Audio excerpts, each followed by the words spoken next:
Oh, did you jump out? What's all this stuff for? The shovel? Work. Where you work?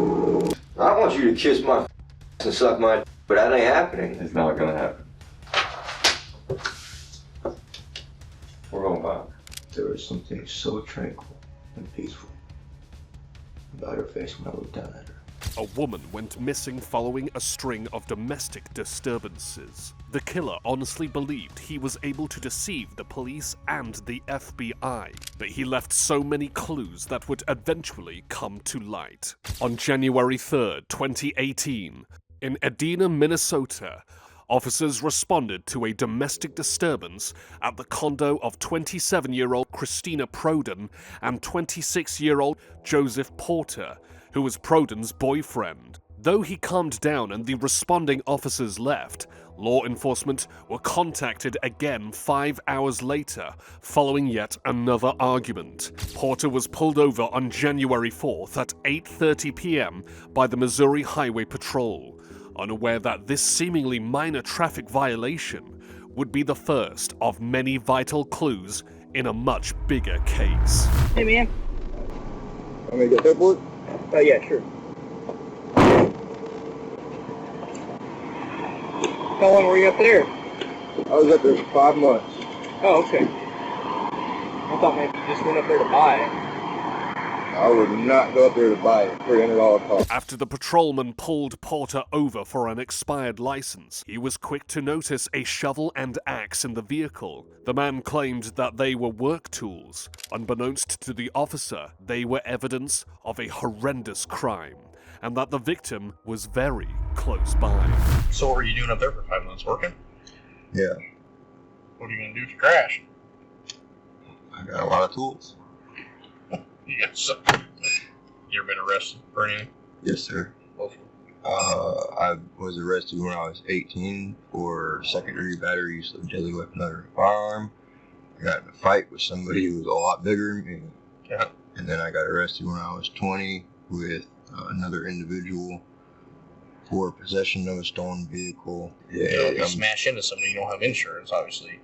Ain't gonna be a good thing, because, it's expensive if you don't have anything to help you out, okay? All right. So make sure you're being super cautious. Thank you. Have a safe night, all right? You too. The officer let Porter go, unaware that Prodan's lifeless body was likely inside the vehicle, hidden from sight. But her disappearance would not go unnoticed for long. The next day, the missing woman's mother, Livia Prodan, contacted the police and informed them that she had not heard from her daughter in 2 days. Officers searched Prodan's condo. Inside her room was a mess, as if someone tried to pack in a hurry. There was a suitcase filled with money and Prodan's ID, alongside a Walmart receipt. CCTV footage revealed that the pair purchased groceries together recently. Investigators then made a chilling discovery: bloody handprints and smears on the closet door, and the bed. Prodan was last active around 4 a.m. on January 4th, which was only hours after the police visited them. Strangely, Porter's service was disconnected on January 3rd. After an interview, he was initially cleared as a suspect. When the FBI joined in on the investigation, an unexpected breakthrough occurred on January 9th, when Prodan's phone pinged near a Walmart in Cabot, Arkansas. He was spotted returning an item at customer service before leaving with another man. The second person, later identified as his husband, Richard Crawford, had turned on Prodan's phone in order to sell it via an Eco ATM machine in an area without CCTV, hence why it pinged. Investigators reviewed the parking lot CCTV footage and saw that the duo did not leave in Porter's Honda Accord, but a silver Pontiac G6. This was later confirmed to be a stolen vehicle. Law enforcement tracked it down to a trailer where the men were staying, and they were both taken into custody. Officers found a jewelry box, a pickaxe, and Prodan's keys in the car. Near the trailer were some gas cans, perfect for storing fuel for filling up vehicles or for starting a fire. Would either man be willing to explain what was going on? How long has Joseph stayed with you. He moved there with me in December. We moved from California there. He left January 8th of 2017. So a year. I mean, right at 1 year. Right. A year and a month. Right. Well, let's see, December, January, February, March, April, May, June. He was there 6 months with me. What's your relationship with Joseph? Legally married. From Minnesota, he drove to your place and just showed up. He didn't say where he came from. He said he'd been camping along the way. Asked me, can I stay a couple of nights, and then because he was leaving in the morning. He was leaving today? Yes. Okay. And supposedly he had to go back to Minnesota because he told me I was on probation, not parole. Okay. And he had to see his PO on the 17th. Was he burnt on the 7th? Yes. Burns all over his face and stuff? What do you say that was from? It says from a camp sleeping too close to his campfire. Okay. Out there at your trailer, I asked you about a black car. Have you seen a black car? Now I have never seen a black car. I've never seen the car, period. His mother told me that if he comes around, he'll be driving a black Honda. When he arrived to see you, he had that silver car? Yes. You being his husband, why wouldn't you question where he's been and what he's been doing? I just didn't, I never. You weren't curious where he's been for the last... Yeah, I've asked him I knew where he'd been. His mother told me where he's been. He's been in Minnesota. Okay. And seeing some girl, and that's basically all I know. Crawford told investigators that he hadn't seen Porter in months. Suddenly, after so much time apart from one another, the former husband appeared at his door with burns across his face and arms and a chilling confession that left Crawford repulsed and terrified. Where'd you The go? place I went with him I went to Walmart. Okay. Walmart where? What time? Walmart in Cabot. Be real specific. I sold the phone for him at the Eco ATM. At the what ATM? Eco ATM, that's where you recycle cell phones. Okay. And what do you get for selling a cell phone? I think he got like $85. The reason he wanted me to do it because I did that while he went to the customer service. Why do you go to customer service? He returned a propane hose or something like that. Why do you have a propane hose? I don't know, it's brand new. I guess for his camp. Where's the pickaxe now? It was actually leaned up against my trailer house right there. He got everything out of his car. Those gas cans are beside your house. Are those yours? No. Whose are those? Those are his. They come out of the back of his car. Did Joseph ask you to do anything else for him other than take care of that cell phone? No, he asked me to put some nail support on his face and asked me to take a shower and do laundry. I let him do that. That silver car that's out there is his car? Mm-hmm. He tell you how much you paid for it or where he got it from? He said it was around $6,500. He didn't tell me where he got it. Where's a guy like Joseph get $6,500? He could make payments. I mean, he draws a Social Security check. He doesn't work? He's No. got a trade? He does mechanic work on the side. You ever seen him with any suitcases or anything? No, just his backpacks and stuff with his clothes in it that he had. Crawford stated Porter drew Social Security checks to pay for the $6,500 silver Pontiac. Did he not realize it was stolen, or was he covering for him with unconvincing lies? The investigators suspected that Crawford had been holding back information that was vital to the case, either to protect his partner or out of fear of a horrible retaliation. Whatever the reason, they needed the truth. So, it was time to pry the nervous man open with a very uncomfortable question. What if I told you that girl's dead and he burned her up? I wouldn't believe it. That he did it? Yeah. And what if I told you that you were going to be charged with an accessory for not disclosing information? For something that you knew. That you sat here and that poor girl's dead. And her mom was missing her. Something like that. And you got something to do with it because he talked to you about it. What if I said that? So he told you he killed her? Yes. He didn't tell you how? He didn't tell me how he killed her. He told me that he burned her. And it was in a C-train or something. You know what? In a C-trans. What's a C-trans? It's like a metal container. Like one of them shipping containers they Yeah. haul on That's trains it, yeah. and cargo ships? Yeah. And where do you say he did that at? He said, I think it was Louisiana. That's bull. Where do you say he did it at? He said Louisiana. That's what he told me. So he's drove from Minnesota with a dead body in his car all the way to Louisiana, burn her up, and then drove here and stayed with your neighbors for 2 days before he ever come to That's see his exactly what he told us. husband. He told me that he'd burn her in Louisiana. And why did he say he burned her? To get rid of the body. Is that how he got burnt? That's how he got burned. Did he tell you that? Yes. He told you that he got burning the body? Yes. What Crawford did not realize was that on January 6th, a charred body was found inside a burning shipping container. DNA tests and dental records confirmed that it was Christina Prodan and that it was her blood that stained the condo. With some mounting pressure on his shoulders, Crawford cracked and finally confessed what his partner had told him. Porter admitted to killing and burning Prodan before disposing of her remains in a metal container.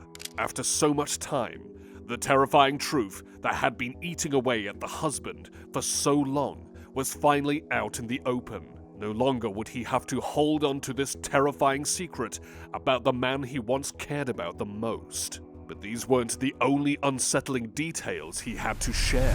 When he come over, he asked me if I'd ever killed anybody. And he told me, he said, I think it's going to become an addiction. He was arguing with Christina when he was packing.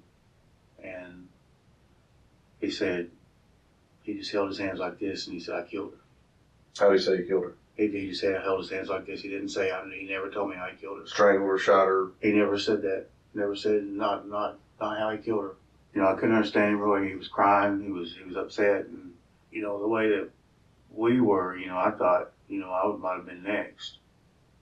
Because he said he might be addicted to it. Right. And he told me that he got some gasoline and he burned her. That's all I know. What else did he tell you? And he just said that the reason he did it because he didn't want to go back to jail. Didn't want to go back to jail for what? Over him and her fighting. Domestic abuse thing? Because he said that those cops had been there 3 times that day or something when he left. Is that why you got rid of the phone for him? You pawned it instead of him? No, he just asked me to do it while he took that thing back in there. He didn't give you a reason to say this is Christina's phone, I need to get rid of it. No, he told me they were all his phones. When did he tell you that the car was stolen in Louisiana? That was yesterday. And what did he tell you he did with the black car? He told me that he sold it for junk. He didn't tell you what city in Louisiana? No. Didn't you think that was odd that your husband just admitted to killing somebody and then you just not tell anybody? I was dumbfounded. Well, he told me exactly. He said if you tell them anything, I'll only be here on probation violation. I'll be out. I will get you. I'll make sure they get you for accessory if you do tell them anything later on. Finally, a potential motive is uncovered. Did Porter want to be rid of Prodan permanently so that he would not be sent to jail? According to past police records, there had been numerous domestic disputes between the pair. Prodan accused him of sexual assault in one of them, and since neither followed the no-contact order that was secured, she would then decline to pursue the investigation any further.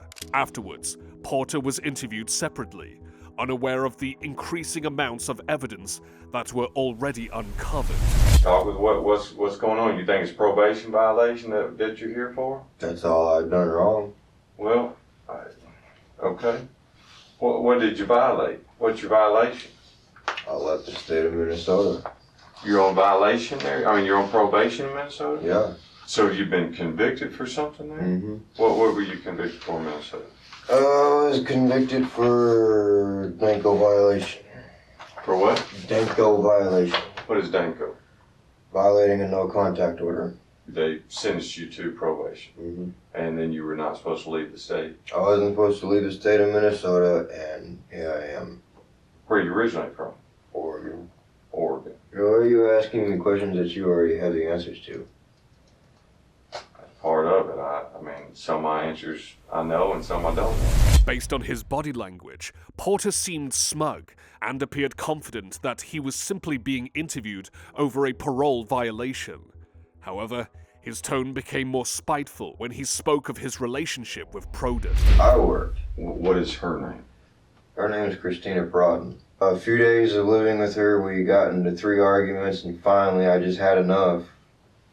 And I told her that we weren't going anywhere. This is our future. This is what we're going to be doing. And I'm not going to do this. How did she take that? Not good. She started screaming and I got mad and I asked her to quiet down. You know, the walls are thin, neighbors can hear, it's condominium.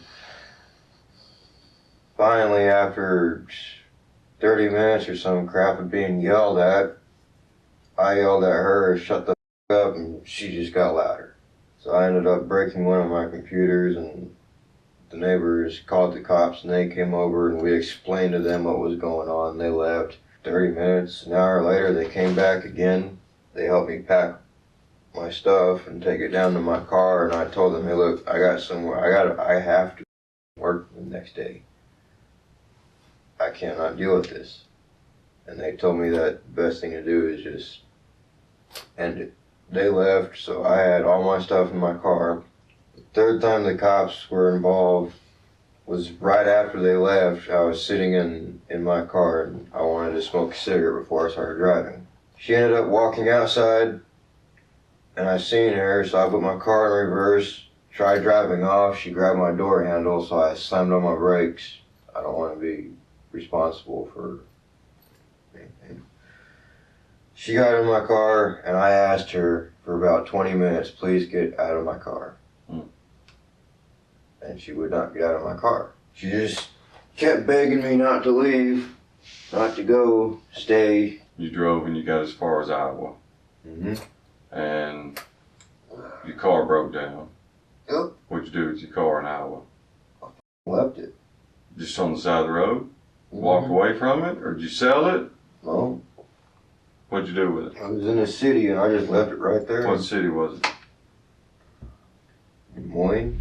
According to Porter, after the domestic disturbances, he drove off and eventually abandoned his car in Iowa when it allegedly broke down. He then claimed he took a bus to visit his husband. Interestingly, he claimed he did not know who the silver Pontiac belonged to. This would, of course, be outed as a lie, as he was spotted driving it. After refusing to speak further on the matter, he would continue to feed the investigators more false information. Where's Christina now? She's in Minnesota. She's in Minnesota at the condo? Yeah. The last place I seen her. Because they tried to contact her and she won't respond to anybody's calls. Okay. When they were looking for you, they were trying to find her and they can't find her either. Okay. The cops have had that problem with her before. Of her disappearing? Of her not answering their calls. How should we get a hold of Christina? Because there's a lot of people that are concerned Go to her about place. That's been done. She's not there. Go to her mom's place. She's not there. Mom's worried about her. It's the only two places I know of. She's not either one, and you were the last one that had contact with her besides. I'm not the last one that had besides contact the with her. police. The investigators were not fooled by his lies, though. Consequently, his demeanor became a lot more aggressive. Tell me, what are we going back to? You said I'm your going pitch. back. No, I'm going sit back down, to the holding Sit cell. down. Kiss my ass. You. I'm going back to the holding I cell. will take you We're back. done. We are done. Okay, I hear you. Sit down. No, I'm not sitting down. You can take me back. You can take me back or I'll I walk will back. No, you can't leave until we get the police officer. So I want you to sit down. If You want to quit going around the circles? We'll quit going around the circles. Did you have anything to do with Christina being disappeared? No. You haven't acted very concerned about it when we've told you that she's been missing all this time. Her mom doesn't know where she is. We've checked every place we know. Her phone has been in your possession, not in her possession, and you haven't acted that Why am I concerned supposed to about it. be concerned about all this bull? Because you told us you love her. And That's why you should be concerned. You asked us a question, that's a straightforward question. Why should you be then concerned? my mother has cancer and I love her, but I'm not concerned about my mother. Did you tell Richard what happened to Why Christina? don't you kiss my ass? I'm asking you a question. Did you tell Richard what happened to Christina? No, I didn't. I just got through talking to Richard, and Richard said that you killed her and burned her. Yeah.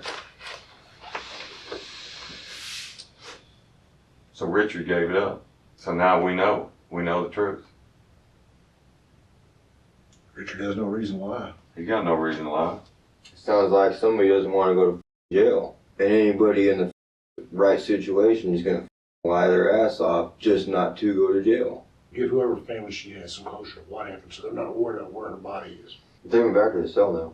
You can tell the judge suck my too.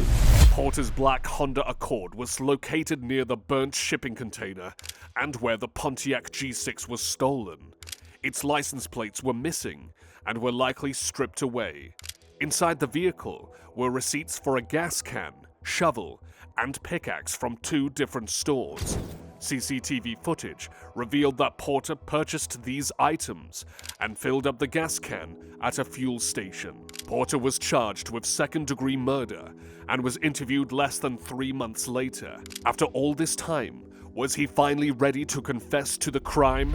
Joe, when did you tell Richard what happened? When I was at his trailer.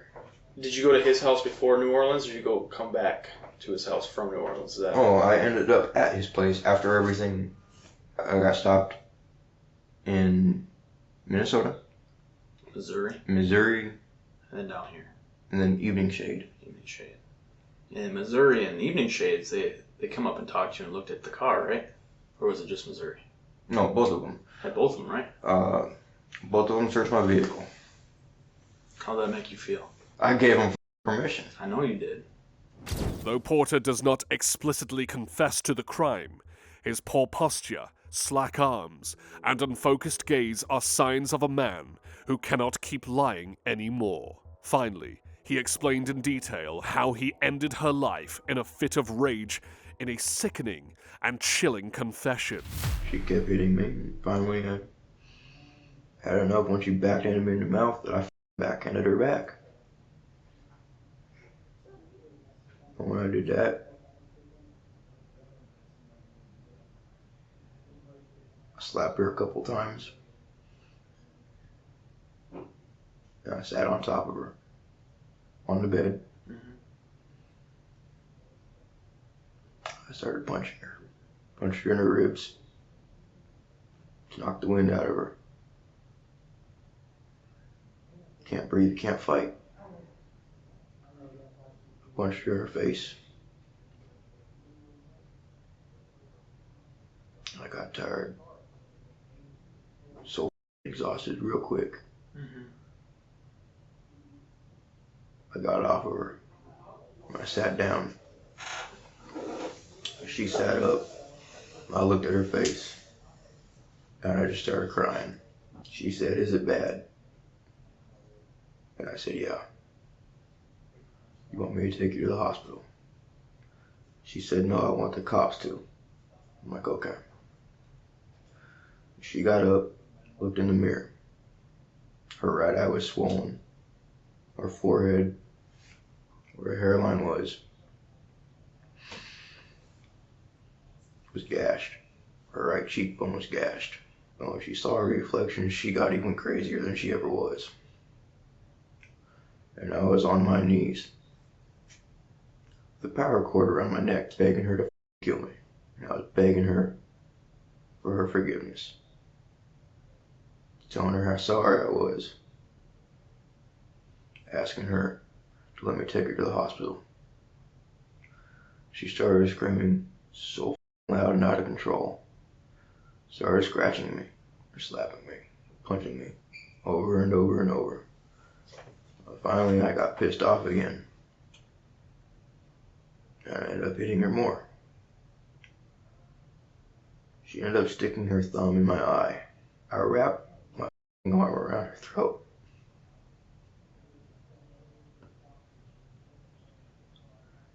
And all I wanted to do was render her unconscious. Just put her to sleep. Just for a few minutes. At that time, we were on the floor, in front of the closet, in front of the bird cage. And I'm so far gone. I felt her body go limp. So I figured she was asleep. I got out from under her. I looked at her. Her tongue was hanging out of her mouth. Her lips were blue. I've never given CPR. In 7th grade, they did what they could to teach us. And I tried what I could. Pumped her chest. I gave her mouth to mouth, but nothing happened.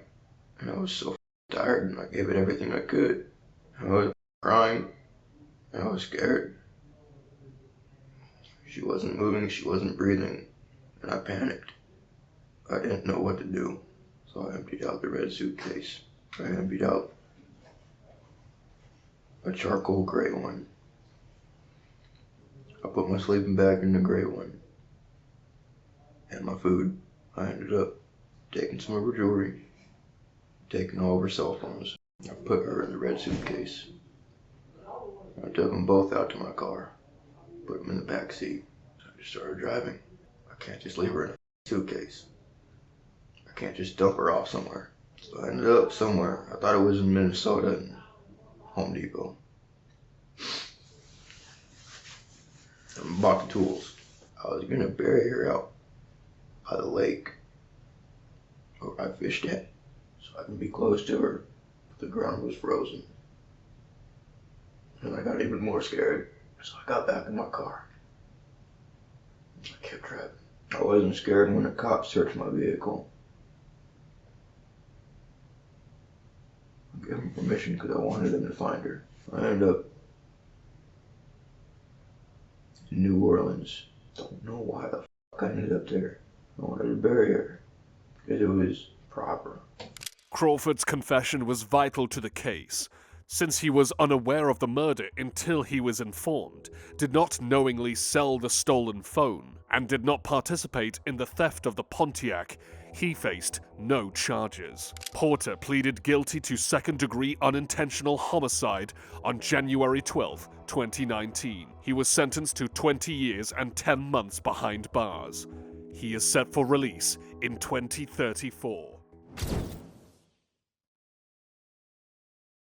He was trying to get me to help him to where he could go bury the body. We told him that we wasn't going to do that. I treated it like I was guilty of the situation. I felt like no matter what I say or do, I was just going to be guilty. What transpired from there? Now remember, when we open this is something that we're never going to be able to unsee. Law enforcement received a disturbing tip about a missing woman who hadn't been heard from in a long time. Police officers spoke to her boyfriend, yet he was hesitant to allow them to search his apartment for her. As the investigation continued, they eventually found a grisly, morbid sight that left investigators utterly speechless. 42-year-old Kelly Jean Warner Miller of Sturgis, Michigan, had been missing for a significant amount of time. After receiving a tip from an anonymous caller on March 23, 2019, law enforcement visited her boyfriend, 39-year-old Wade Eugene Allen, to see what he knew about her disappearance. Hi, Wade. Hey, Wade. How you doing, man? Hey, how you doing? Doing good. I remember you from the Speedway. Yeah. 3537 what are you up to now? Oh, not much. Yeah, working up there anymore? No. Gotcha. We're looking for Kimberly. Oh, I don't know. I haven't heard from that person in some months. She hasn't been around in a while. She doesn't live with you or family? No. Do you know her? Or do you... I haven't heard from her in a while. The last time I've seen her is a couple months. The last I heard, she's in Kalamazoo. And after that, I haven't heard from her. Okay. Alright. Well, we just need to talk to her. Oh, well, Do you mind if we come and look, see if make sure she's not here? I can tell you she's not. Allen appeared nervous as he claimed he had not seen his partner in months. Though their relationship had been fairly inconsistent for quite some time, thereby making his excuses all the more suspicious. These officers were not going to put up with any of it, so they decided to give him a choice. If we gotta get a search warrant, we will. Alright. Okay. We don't want to go that route. I know. That's a lot of work for all of us, including you. So, if we gotta do that, we're gonna have to detain you and put you in the car for a little while. All right, until we get that search warrant. It'll take a couple hours, but we should be able to get it. All we want to do is verify she's not in there. If she's in there, can you just have her come out and say I'm fine? Well, she's not though. That's the thing. Like, I mean, I can open up and I'll say, "Hey, KJ, Kelly," and there's no Kelly or KJ. You mind if I just stand here and look in? You can. I mean, I don't have her here. Okay.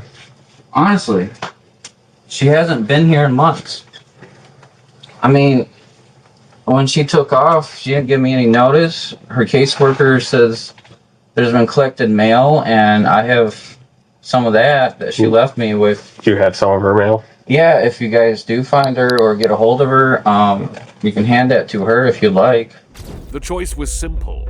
Allow the police to step inside and have a look around, or have Alan placed in handcuffs while they acquired a search warrant. It was clear that Alan did not like the sound of either of these options. Nevertheless, he finally conceded and allowed one of them to step inside. His constant excuses and uncooperative demeanor were sure signs that Alan was keeping something a secret. But what exactly was he hiding? Do you have any shoes handy real quick? Can you just throw some shoes on real quick? I could. Why? Why do I need my shoes on? Because like I said, you're going to be detained and we're going to get a search warrant, okay? Oh, you just want to walk in, that's it? Yeah, that's basically all we want to do is just verify. Our bosses want to make sure she's not here. So Yeah. we want to do what we got to do for our job, and then we're out. And if she's here, we don't care. We could just say, hey, okay, if she's not here, yeah.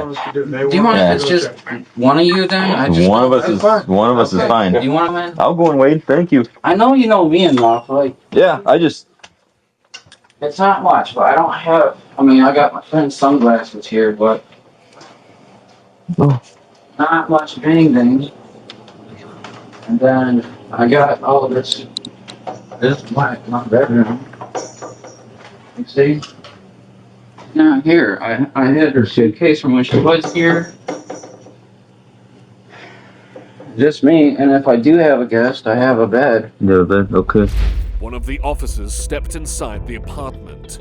Though it was not clean, there was nothing that stood out as particularly suspicious. However, moments later, the officer spotted something tucked away in the corner, tightly shut, with numerous boxes stacked atop of it. What's in the cooler? Oh, that's for when the summer comes around. I'm gonna have parties and stuff, so. All right, no problem. Can you open that for me and then we'll get out of here? Well, not right now, I can't. Like, I mean, I want to save that for later. Okay. For when the summer gets here, so. But I showed you, she hasn't been here in forever. Okay. Well, why don't you just open that cooler and we'll get out of here? I just want to make sure anywhere that she could be hiding. She's not gonna be hiding. Well, I just need to know that, okay? No, I mean, I can help you out there, but I've shown you everything. Okay. All right. You won't. I haven't seen her, like I said, in forever. Nope. You don't have no closets or? No. I mean, just this. You know? And that's it. Okay. But she's not here and hasn't been. I wish she was. All right, man. You can walk me to the front then. So. All right. You won't open that cooler for me? Well, can you open the fridge for me? Make sure she's not hiding in there. There's no point in the fridge either. Like, I mean, it's just food and stuff. Yet again, Alan remained uncooperative and had more excuses to share about his sizable cooler. Unfortunately for him, the officers decided to resort to Plan B. I understand. No. All right, why don't you throw your shoes on real quick? Well, I helped you out. I showed you. You did partially, but do you have shoes you can throw on real quick? A little bit. But here, I'll help you. You know. Okay, I'll help you out. Go on out. Well, I gotta you're detained right now. Okay, go on out. I'm detained. You're detained. Right. Walk out there. You said let me get my shoes on. You're not gonna get them on now. I'm giving you the opportunity to walk out there. Do it now. You got anything illegal on you? No, I don't. Okay, put your hands behind your back. You got a knife or anything like that? No. Okay. Why don't you turn around against the wall real slowly? Being detained, I'm just want the opportunity to look the rest of the way through the apartment, okay? Well, I showed you everything. Here, let me Do you want to show me? I will. I showed you everything. Why don't you walk back in there and show me then? But I did. You see? Can I look in that fridge? Yeah. Okay. It's something. Okay. I see she's not in there. What you want to be in the fridge? I understand that, but we gotta look. We found people in some crazy places. In little cupboards like that, people can crawl in there and fit in there. And I just want to make sure 100% that she's not here, and then we'll get out of here. She wouldn't have to hide. Oh, I don't know her. I don't know anything about her. I don't know if she's hiding from the law or hiding from her family or what she's doing. Well, I don't think she would. I just want to verify. Okay. Can I look in that cooler over there?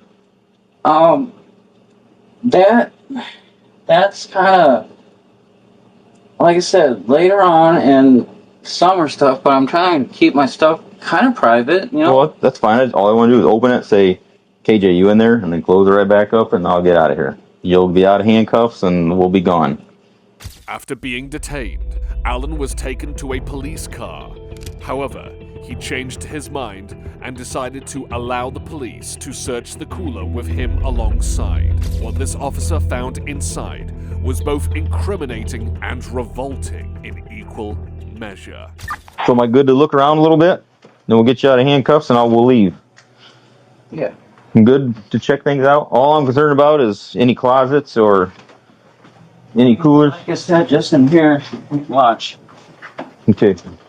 Can I pop it open and just take a peek? Well, yeah, if you want. Okay. The cooler contained a woman's dismembered remains. The presence of insects seemed to indicate that she had been here for quite some time. As a result of this terrifying discovery, Alan was placed under arrest. So what's this cooler looking like? Have we seen anything pretty new?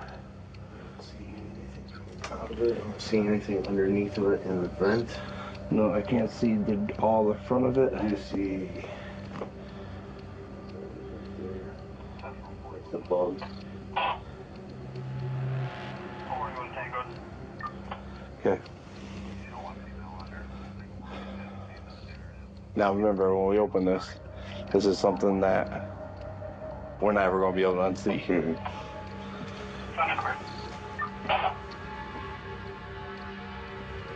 Oh yeah. Her head, her arms, her breasts. She's been gone for a while. Yep. See her legs are detached. It's above the knee. Yep. Bugs have made their way in. Yep. Definitely a female. Appears to be Caucasian. Naked, no clothes. Okay. Oh, we're gonna close this back up. Okay. So we got crackers there.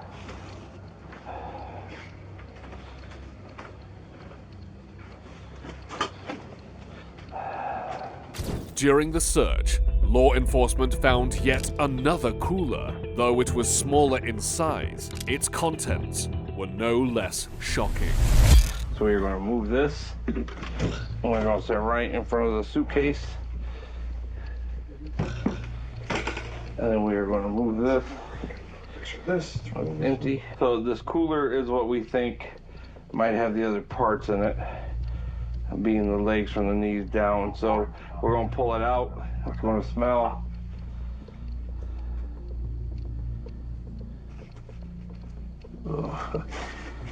I will cut right here.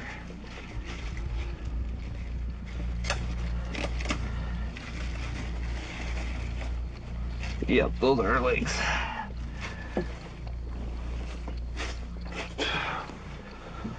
I saw some toes and an ankle. You able to open that up? Yeah, there's two of them in there.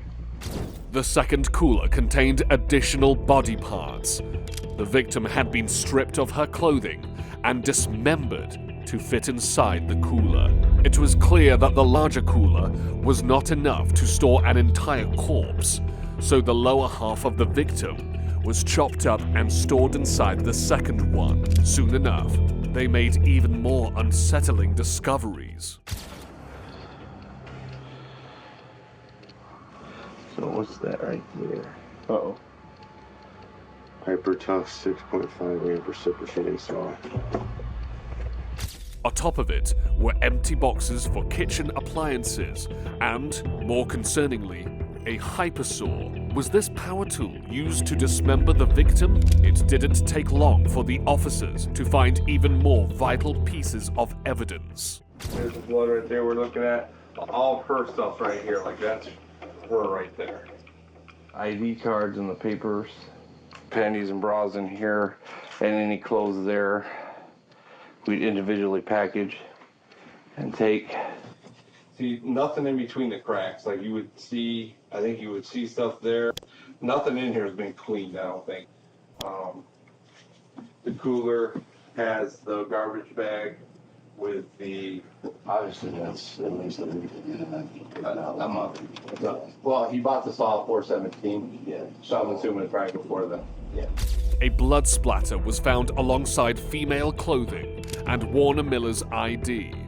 If one of the officers' statements was accurate, based on a receipt indicating that the coolers were purchased on April 17th earlier that year, that would imply that Alan had been living with the remains of the victim for more than a month. Meanwhile, at the police station, Alan was interviewed by 2 detectives. Would he be willing to confess to killing and dismembering his partner?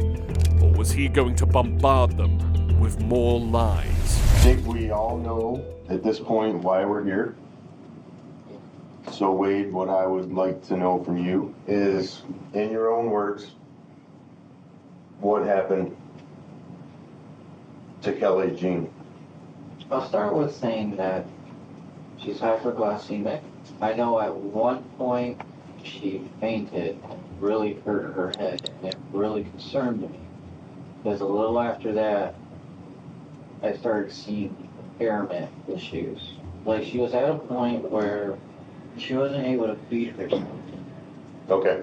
When she fell, did you try to get some medical treatment for her, see what was going on? I didn't take her, no. I didn't know if she could move or get around. I figured she'd be okay in a bathtub, just taking a bath. So I started to water for her. I thought she'd be okay if she was laying down, not standing up. I wouldn't have to watch over her. She wouldn't fall. Yeah. Right.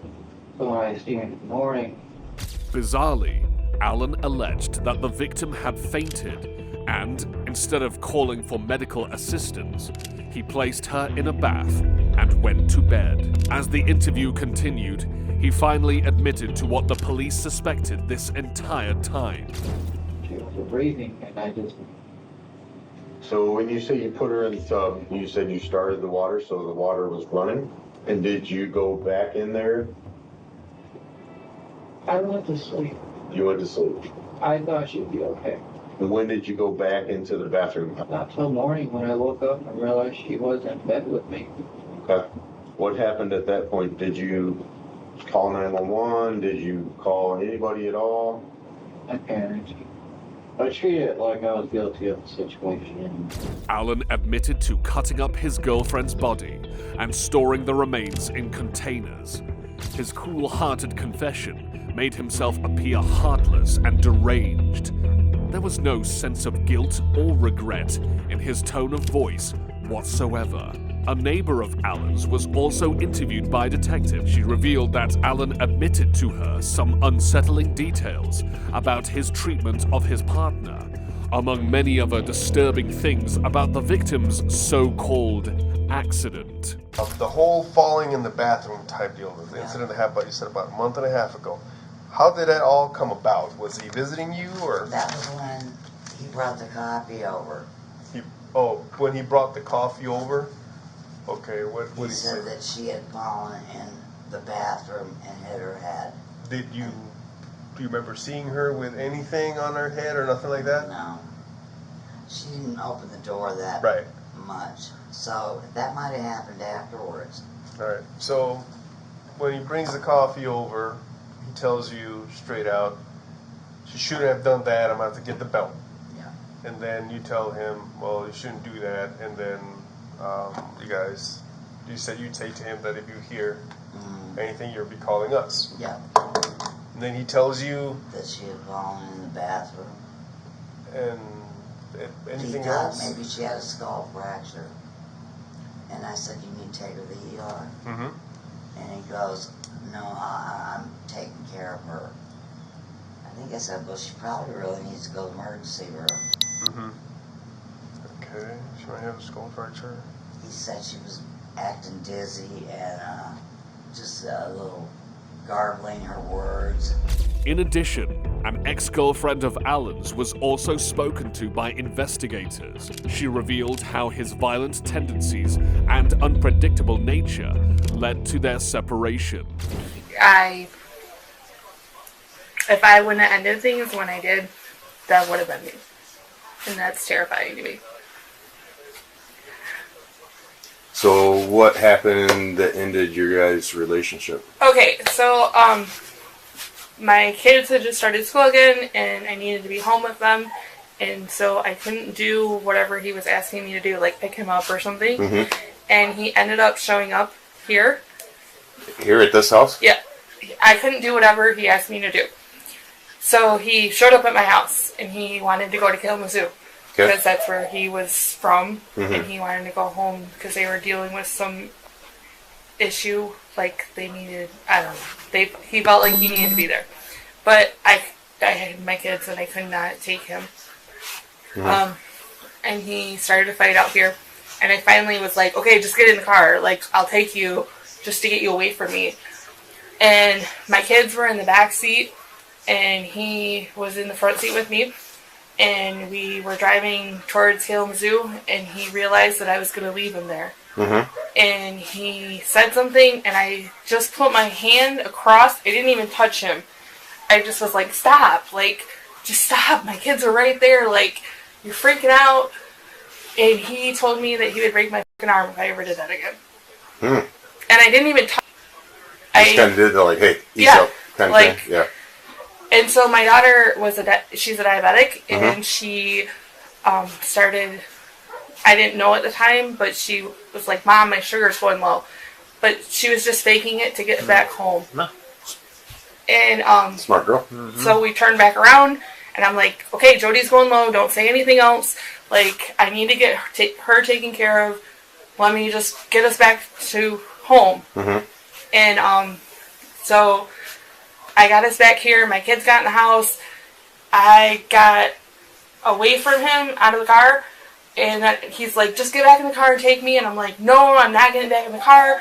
And I put like a bicycle and a chair between us, and I wouldn't let him get close enough.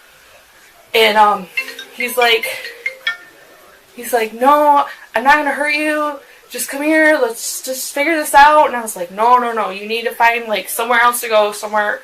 Like, get away from me. I don't want anything to do with you. Back in Alan's interview, investigators asked him a question that took him by surprise. I told him about that cutting process. Okay. What did you tell him happened to Kelly? I think I told him that she fell down.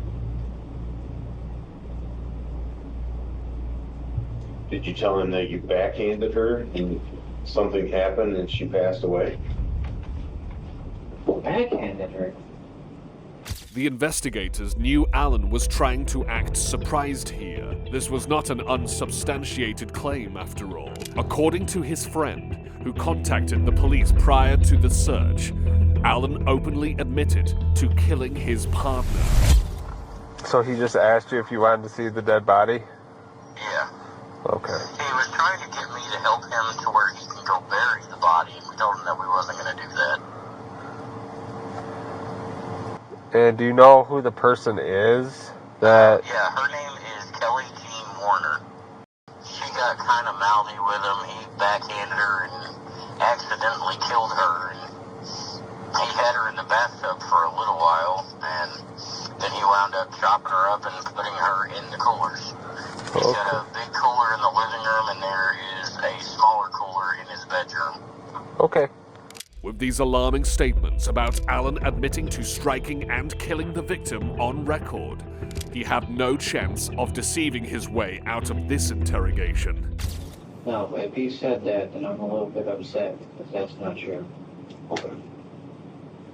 So Wade, this is what I backhanded her and killed her, then cut her up and put her in the cooler. Not at all the case. No, not at all the case. I'm being 100%. Okay, so if you'll excuse me for just 1 second, I'll be right back. Okay? All right. While in confinement, Alan described to his cellmates the sort of mistreatment he subjected to Warner Miller in the past, further revealing his more manipulative, sadistic side. Basically, he was all talking about how she wouldn't eat, and that he was beating her with his hands, and she fell, hit her head, and she was on the floor, never woke up. I guess he said that she was like in a coma of some sort, that he had put her in the bathtub, turned the hot water on full, and thought that she would wake up herself, and just left her in there to scald the shit out of her. That he quit beating her with his hands and started using a belt to beat her in the back and stuff, trying to wake her up and everything. He decided that he'd quit hitting with his hands and use a belt so that way the bruises wouldn't be there when if she died or whatever. And that he kept her in, he tried to put her in a cooler that he went and bought, and she wouldn't fit, so he went and bought a Sawzall, chopped her up so she'd fit in another cooler, in that cooler, and then sold the Sawzall to a friend of his who traded it for a VCR, and he was bragging and laughing about it the whole time, which was the disturbing part. And that he would have his friends over after he'd go to work, and then go play whatever games while she's laying on the floor. And that she was stinking and stuff, and that's why he put her in the tub. And he was bragging about how she was growing mold, and how he would offer his friends to look into the coolers, that they were sitting smoking pot, they were sitting on top of her, and he'd laugh about that and thinking it was funny. And just his laughter about it, his smiling at me, and I don't know why he confided in telling me, or why he said anything to any other people. But he would sit and watch Criminal Minds and talk about, if I had it, I wish I'd have watched this and I could have done it differently. The way he talked, it seemed like he has done it before. This wasn't the first chick. Okay. And I just want to slow down and back up here. Just take a breath. Yeah, it gets me going, man. Right? No, I get it. I mean, it messed my sleep, but it's tore me up. In the end, Wade Allen did not confess to the authorities. However, with the evidence on hand, he would be charged with killing Kelly G.N. Warner Miller. Ultimately, on June 1st, 2023, he was sentenced to 39 to 60 years for second-degree homicide. He also received additional charges, including between 2 to 5 years for attempted mutilation and dismemberment. He also received an additional 38 months and 5 years for third-degree criminal sexual conduct against a cellmate who informed law enforcement about Allen's prideful confessions about the murder while behind bars. Uh-oh, they're coming for you, Sharon! They don't want me. Well, we're here for you, ma'am. Definitely here for you. The person there helped me to get false identification. I was a good mom. I was a good mom. All right. Please don't make him so tight. No, I'll make sure. I'm not gonna do anything. For decades, a mother wanted for kidnapping her own daughter was thought to have been simply untraceable by law enforcement. She vanished like a ghost, and no one knew what happened to her for so many years, until an anonymous caller pointed them in the right direction. That's where they found a seemingly innocuous elderly lady who was enjoying her retirement. What followed was a series of stunning discoveries, shocking accusations, and unbelievable revelations about an allegedly cruel past that she thought had been buried for good until now.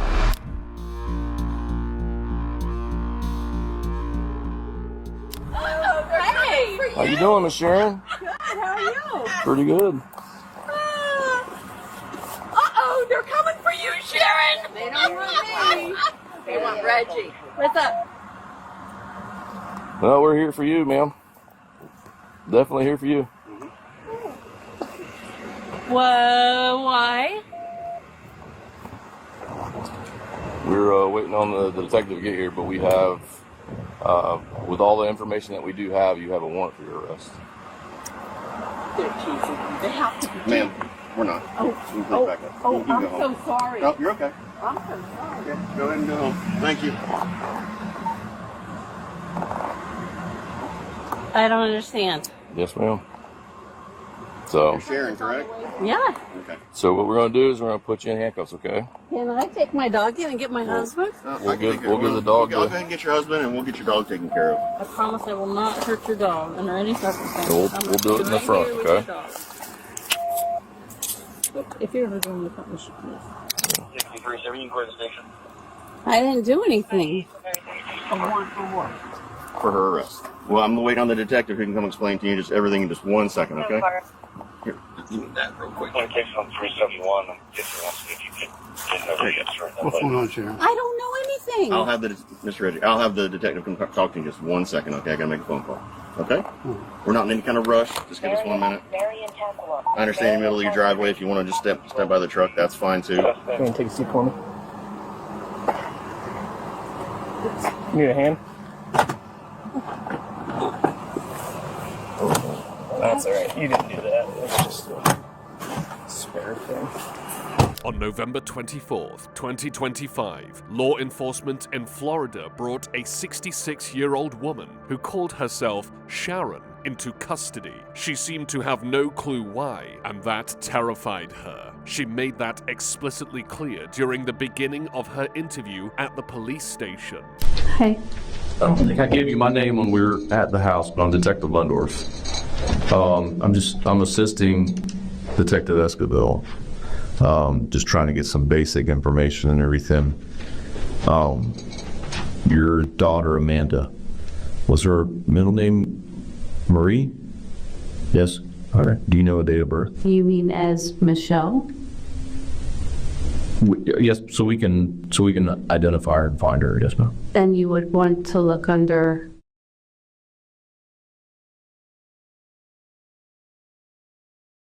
I'm really scared. Why? I don't know what's gonna happen.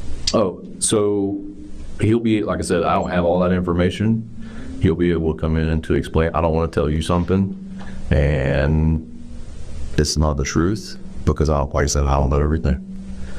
He has all that information, so he'll be coming in. As far as I'm aware of, all I know of is there was a warrant issued and in reference to this with your daughter, I guess, with some parental custody issues. And then I guess the other side of the family's been pushing it to find out, because they didn't know if y'all were still alive or anything like that. And that's all I know. The details given to the woman were relatively sparse, but it involved her daughter, Amanda, except that was a new identity that was created on her behalf. Her actual name was Michelle Newton.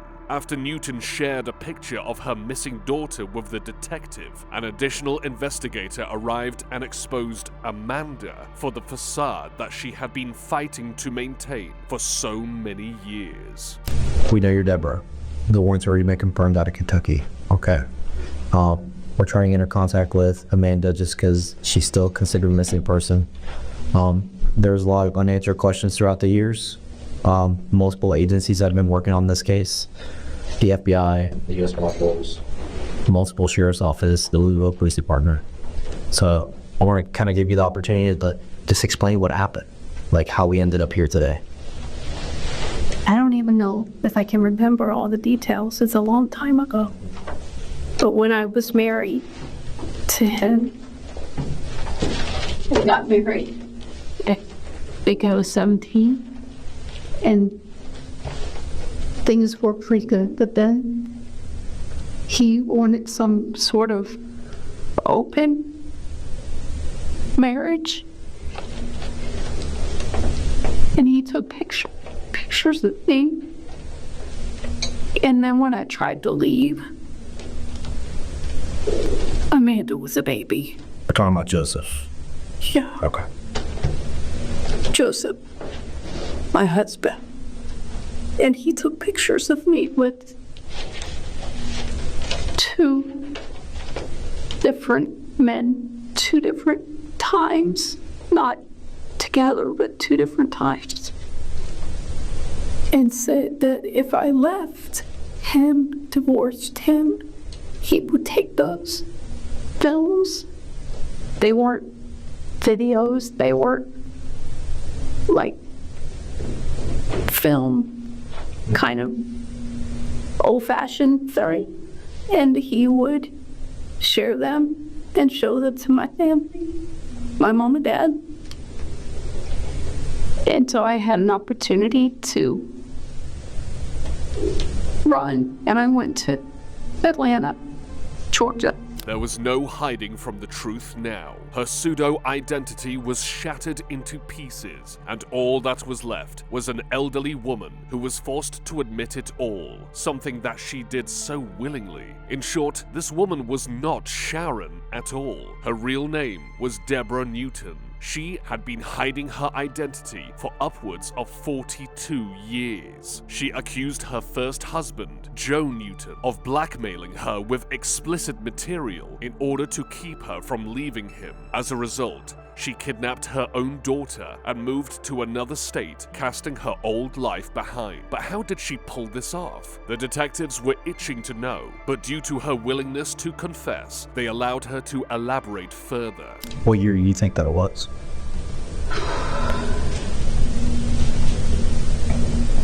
1983, I think. And the person there helped me to get false identification. And so I just kind of rebuilt a life because he was really mean. And I became this me person, and I just really look back. My husband doesn't know. He has nothing to do with this. He doesn't know. My daughter doesn't know. I think they probably both have suspected things in my life, like why I didn't get a driver's license in the state of Florida.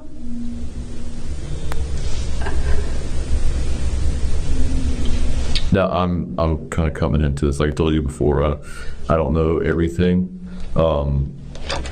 So Joseph was your first husband, correct? And where was this at? Where did y'all originally live? In Kentucky. In Kentucky. You remember the city of Kentucky? It was in Louisville. Louisville? Okay. For a time, Newton was placed on the FBI's top 8 most wanted parental kidnapping fugitives list. However, according to a news release from the Jefferson County Sheriff's Office, the case was dropped in 2000 as they were unable to get in contact with the father. As a result, the case went cold and no one was able to track her down for what felt like a lifetime. It was only when an anonymous tip brought investigators to a Floridian retirement community where they were able to track down Newton. The woman continued her story, insinuating how desperate she was to escape. I'm kind of trying to get all the information. I never spoke to him again.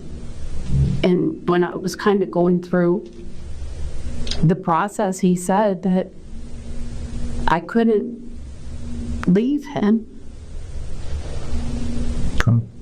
What process? Divorce or? I wanted to get a divorce because I didn't want to be that kind of person.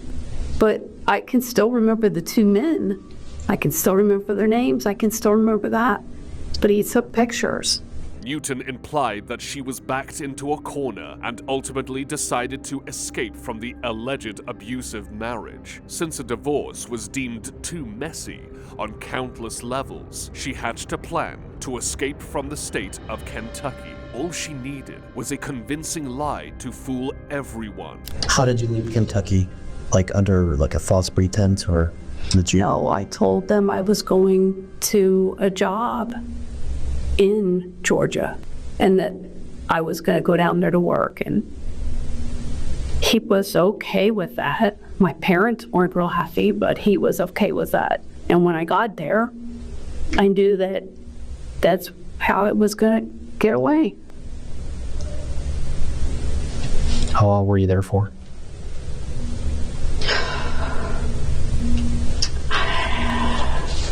I don't think it was a whole year. Okay.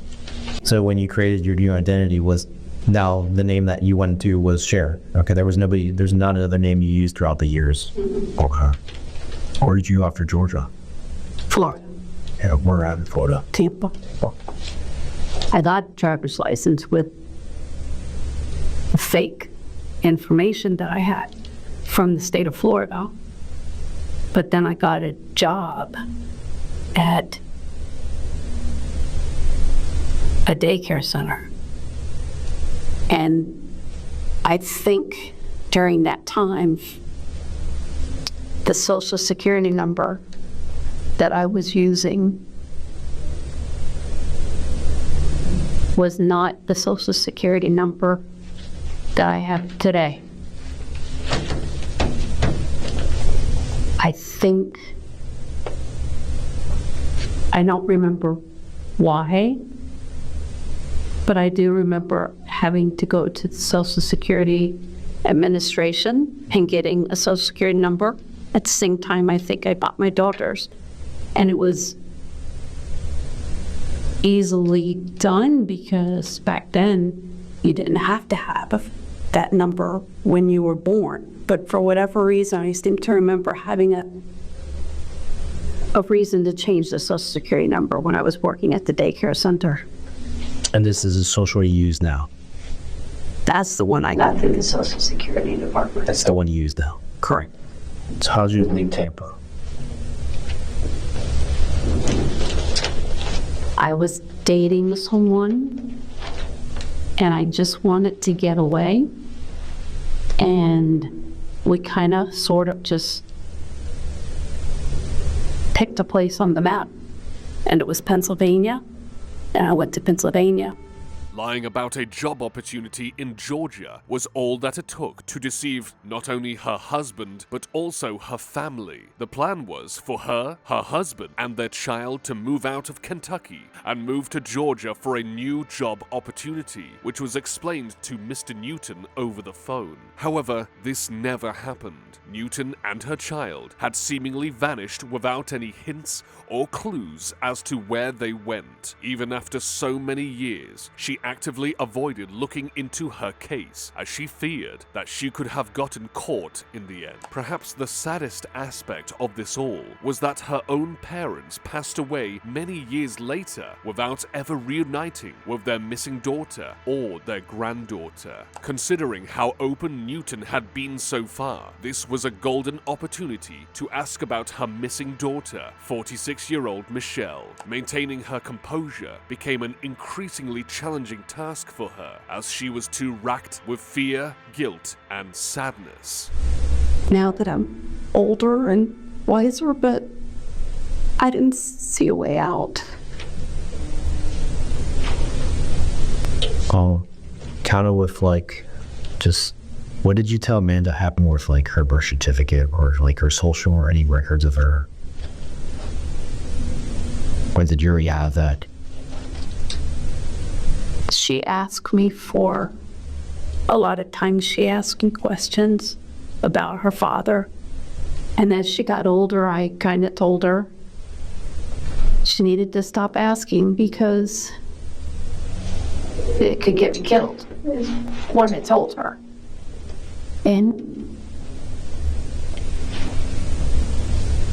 she finally just stopped. But she doesn't have a birth certificate. Did she ever ask you for her birth certificate? Yeah, she asked.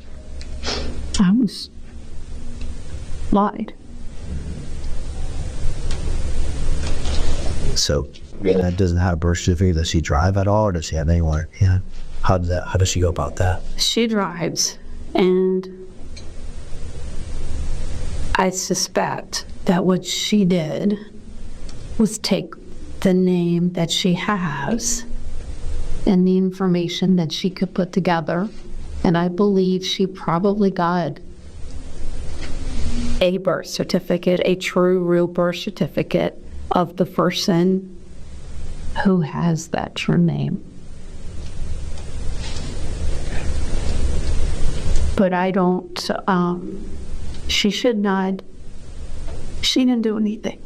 No. She should get in trouble. I don't want her to get scared. I don't want her to. So she's not. She's not in trouble or anything. It's just because she's still, technically she's Michelle Newton. She's still listed as a missing person. So we have to make sure that that's taken care of as well. That she's not listed as a missing person anymore. She always told me that if, I think she kind of always suspected something because she always said, Mom, I love you. Even if you killed somebody, Mom, I would always love you. But I couldn't tell her because when you tell somebody that puts them in guilt, and I didn't want to do that. Yes, ma'am. Newton claims that she told her daughter not to keep asking about her identity, as that would endanger her, though she did not elaborate on who would possibly want to kill her child. Was it her traumatized past that made her say such things, or did she strike fear in her own daughter's heart so that she would be too frightened to hunt for the truth about their identities? The investigators decided to reopen an old wound by asking for more details about the man who supposedly forced her into hiding for more than 4 decades. What all happened? Oh, he would hurt me. No. He would hit me. He would hurt me. He would force me. But most of all was the threats. But yeah, he tortures and everything. Yeah, and there was a time, the biggest thing that I remember that has nothing to do with this, but his family, brothers and sisters, were at the house, and I made spaghetti, and he was coming home from work with one of his colleagues, and they were late, and there was no more spaghetti because everybody ate it. And he took a knife and bam, slammed the table, and his family was there. His brothers and his sisters were there. I mean, he was not even afraid to show that side in front of his family. Even if she intended on escaping an abusive and manipulative relationship, as she repeatedly claimed, she had still broken the law by separating her daughter from her biological father and fled. The clock ticked away as Newton sat in the interrogation room. Suddenly, one of the investigators stepped into the room and told her that someone was ready to speak to her. We were finally able to get Amanda. So I got muted right now, but I'm gonna take it off mute and I'll let you tell. She's a little upset. I think she's more scared for you because you asked if you were okay and everything. So. Hello? Hey, Mama. I love you. Are you okay? I love you too. It's okay. It's gonna be okay. All right? It's gonna be okay. All right. Okay? It's gonna be okay. I love you. I told you before, whatever it is, it's okay, and ride or die. You're my mama, and you're okay. Okay? All right. I told them that you said that. I love you. I love you too. I do it. Everything you ever done has been to take care of me, and I am here. Whatever they tell me I can do, can I do something to get you out, or? I don't know. It's gonna be a while. Okay, do you need me to talk to Reg? Is there anything I could do at all? No, he's okay. He was here. He was worried about Kira. I'm worried about Toys for Tots. It's the little things you worry about. I get it. It's okay. It's all right. Are you home? I just got home. Yeah, the kids called me and told me that the police were here, and I kind of detoured and came back because I didn't know what was going on. And were they nice to you? He was very nice. He's coming back in a few minutes. They have to do a DNA test, so of course I whatever I need to do to fix this. And the DNA doesn't lie. Well, it's okay. Like I said, I mean, you and I have been round and round for a long time with me asking questions, and I feel like you would have just had peace. I just want you to be okay. That's it. All right. It's all right. I'll be okay. We will be okay. All right. Let me just figure out what I need to do on this side. I'll talk to the detective and find out what I have to take care of. Well, I'm kind of thinking I need to get a flight down there. So. Can she see me if she comes down? It would only be the video visitation. Oh, you wouldn't be able to see me? Law enforcement got in touch with Michelle and told her that she was, in fact, a missing person and informed her of her true identity. Afterward, she contacted the Jefferson County Sheriff's Office, which eventually resulted in this stunning phone call between mother and daughter. Yeah, I know. I was just a little scared. It's okay. It's okay to be scared. It's okay to be scared. I love you. I need you to just breathe and keep in fact, like, I'm right with you. Even though I'm up here, I'm right with you, and we will figure it out. All right. Well, I could be okay. I guess your husband really isn't going to like me now. That's not my concern. What he thinks. It's okay. I know. It's not his life. It's not his relationship. It has nothing to do with him. I know. I just need him to laugh. It's okay. I'm sending you the biggest hug right now, okay? All right. All right, I love you. I'm going to talk to the detective to find out what I need to do next. I'm going to take care of stuff with the police, and it's going to be okay, Mom. I know. Okay? I know. I love you. I love you too. I wish I could have told you. I wish I could have told you all this time ago. And I know, big thing for you to carry, and I hate that this is going off, but I'm also really happy that you don't have to carry it by yourself anymore. This is what I told you before. I know, but if I would have told you, it would have made you guilty, and I didn't want to do that. I know. I would have been guilty with you. It would have been okay. I am. But it would have changed your life, and I didn't want to do that. Wow. I have the life I have because of you, and that is what matters right now. So we're going to figure this out, and everything is going to be okay. All right. Tell the kids I love them. I will. All right, absolutely will. I love you, Mama. Love you too. Michelle was nothing but supportive and reassuring for her terrified mother, who struggled to keep her tears back, even though she never knew her biological father for so long. All because of Newton, she offered compassion. There was no need to keep up the facade any longer. A great weight was finally lifted from Newton's back. Earlier in the investigation, an unexpected figure stepped inside the room. Investigators allowed her current husband, Wayne Reggie, to speak to Newton. I was beat when I met you. I was beat. It's been just so long, and I just had to get away. And that's the only way I could do it. And that goes back to, I think they said 1983. Correct. I ran away. I left my mom. I left my dad. I left my sister. See, I never even knew you had a sister. I know. I didn't know if was your mom and dad alive when we got married. I don't know. I've never looked. I couldn't. I was afraid to. I was afraid if I looked, it would be one of those little trails, but they're not alive anymore. Never. Good. Okay. I never even got to say goodbye or anything. I just left. I ran away. I went to Georgia. I went to this person who said I could go underground, and they gave me fake ID for Amanda.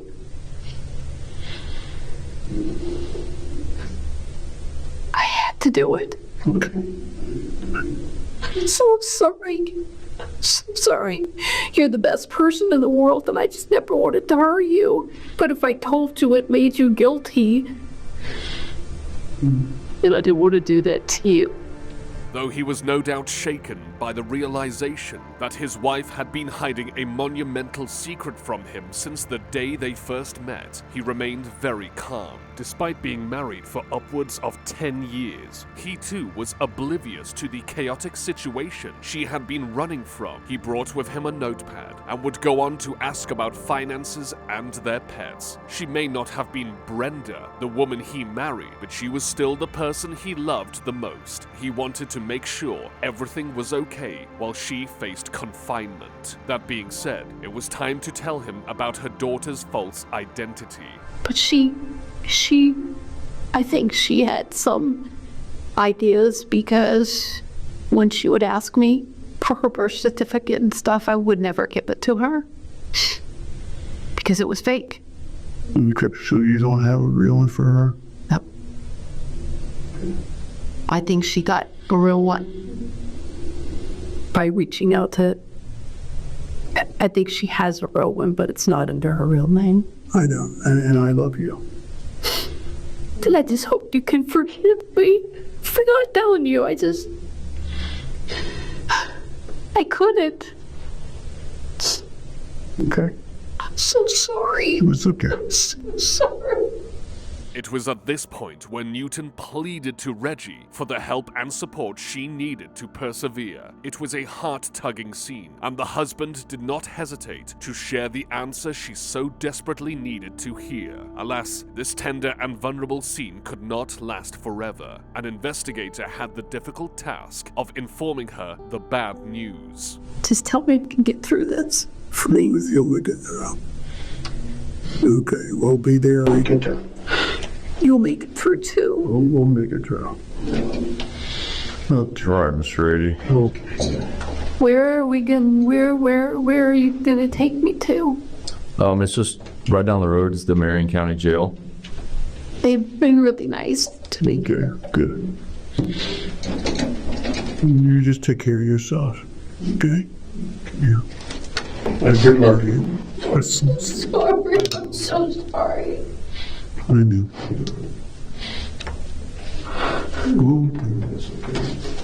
Are they gonna take away my rings? I believe you will keep your wedding ring, the wedding band. I think everything else, unless it's all in solitary. All right, take care. I'm sorry. Just forgive me, please. And are you okay with me telling her what you told me about your ex-husband? Okay. All right. I didn't get to say much to her, but she understands. She knows. She knows that I wouldn't do it if she knows. Stebby's gonna handcuff you in the front. It's just our policy, and then we'll get the process going. Okay. All right. Please don't make him so tight. Oh no, I'll make sure. I'm not gonna do anything. And it's a less than 2-minute drive from. Yeah. Thank you.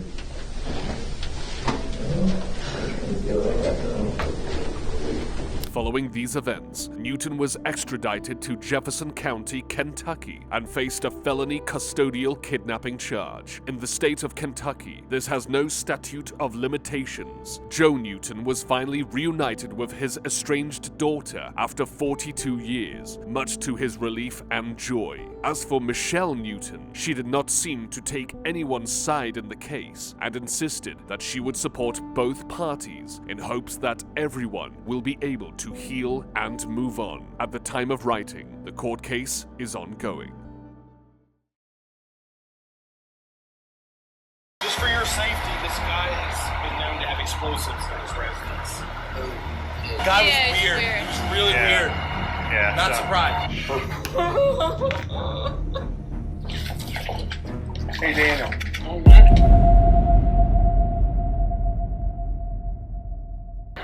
Oh, it is? Fatal. Don't put it on the air yet. It'll just make media. Yeah. One or two? Wait. One is getting transported and one fatality. What about the status of the other one? What's the status of the other one? Do they know? Probably stable? Yeah, probably. Homicide, I don't know, we should probably let him That's her. Yeah. This key is found in the laundry room. Oh, wow, I was so close to getting him. Oh, man. I was so close.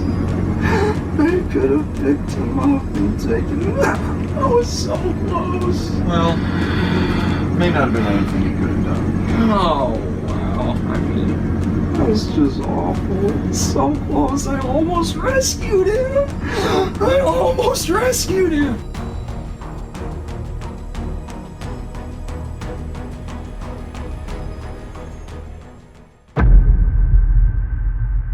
My son was found dead. He was burnt from head to foot. He was literally cooked, nay, barbecued.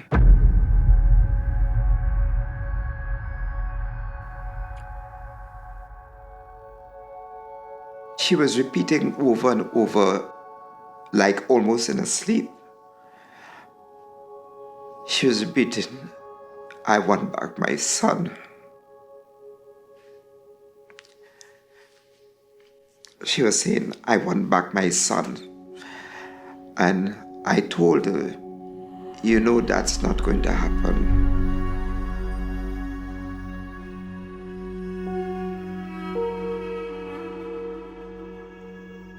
Daniel Beckwith murdered my son.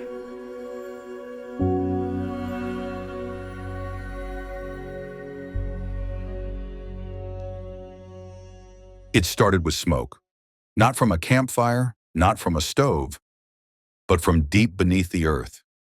Inside a wealthy Maryland suburb, nestled behind manicured lawns and brick facades, a horrifying secret was burning to the surface. Firefighters responded to what seemed like an ordinary house fire in Bethesda on September 10, 2017. But nothing about this scene was ordinary.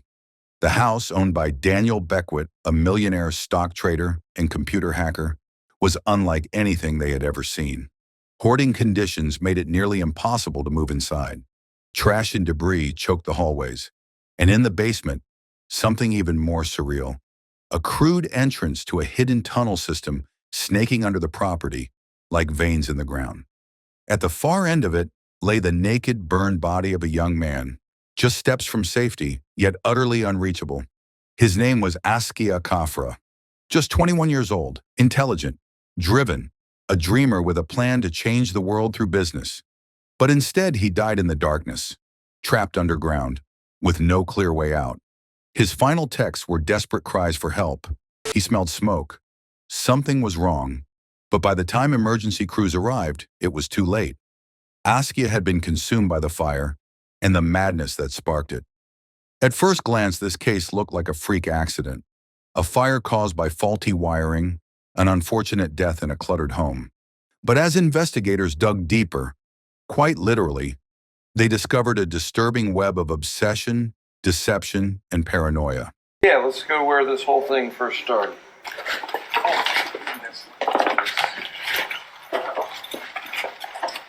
I don't even know where the laptop. Maybe it's under. It was on the bed right here.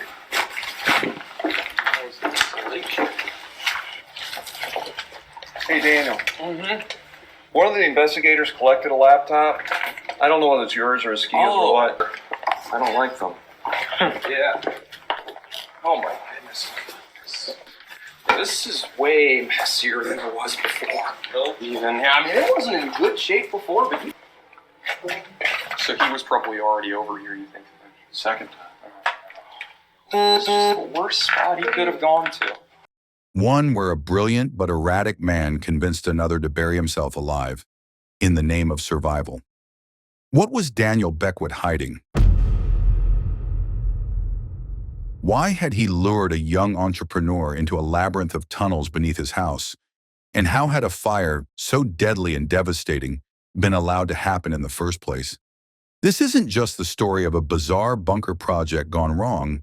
It's a tale of exploitation masked as opportunity, of trust traded for control, and of a justice system grappling with the question, when does eccentricity cross the line into criminal negligence? Askia's family called it murder. My name is Dear Kafra. I am father of Askia Kafra. Daniel Beckwith murdered my son.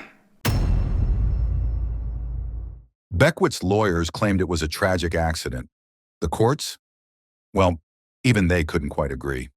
In a world increasingly obsessed with doomsday prepping, tech disruption, and the collapse of modern society, this case was a chilling collision of all three. A millionaire with a fear of nuclear war, a startup hopeful looking for his big break, and a house hiding secrets not even its neighbors could have imagined. This is the story of Askia Kafra, the tunnels he helped build, and the flames that revealed the truth. Stay with us.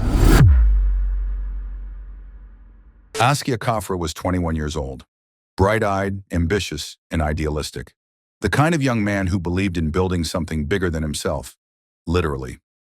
He was working on a startup idea he hoped would one day bring him success and purpose. He was sharp, creative, and driven.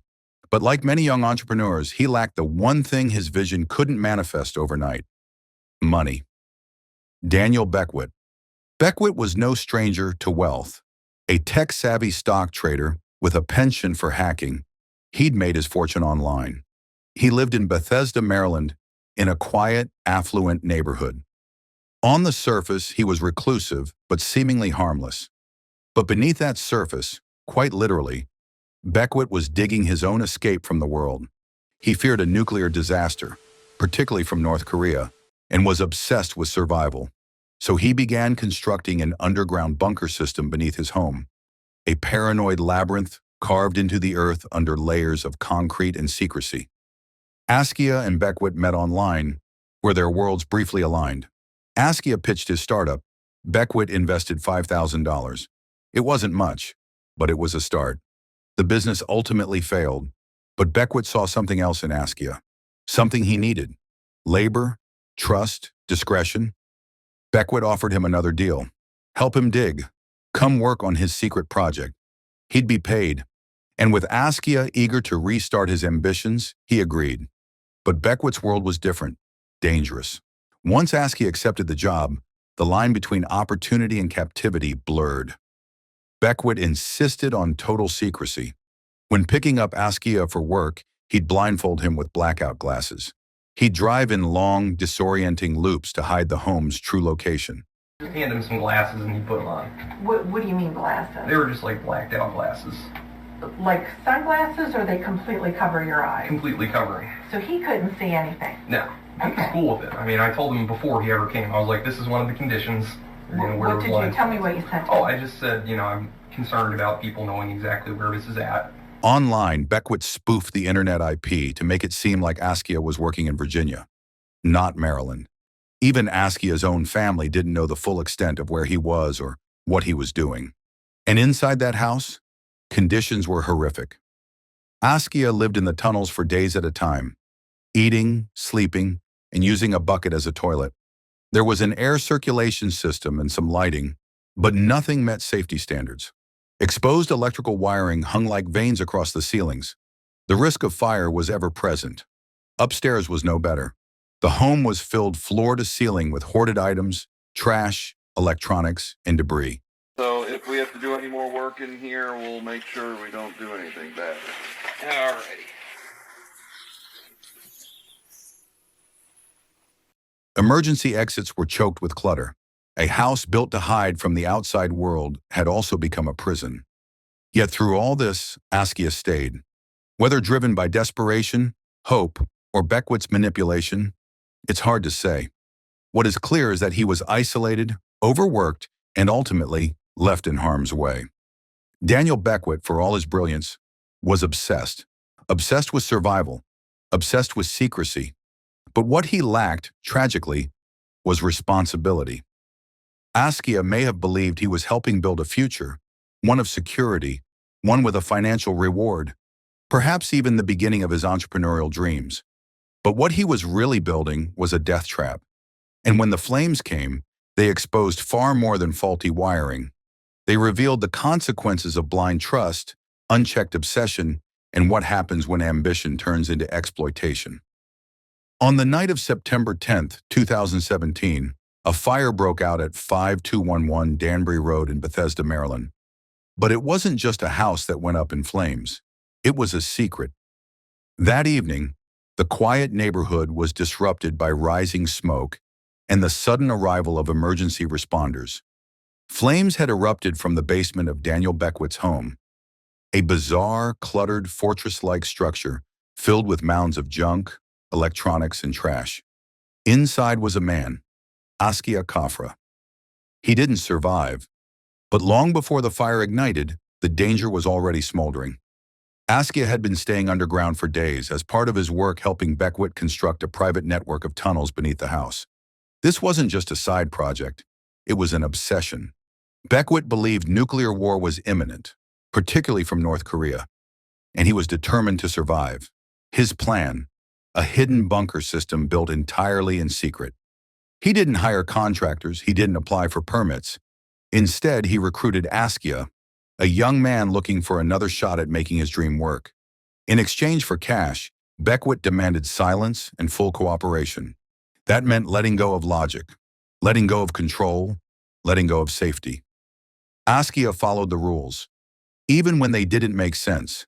He wore black glasses during pickups and endured Beckwith's long, confusing drives meant to disorient him. Beckwith even manipulated internet traffic to make it seem like Askia was working from Virginia, not Maryland. It was a psychological maze built alongside the physical one.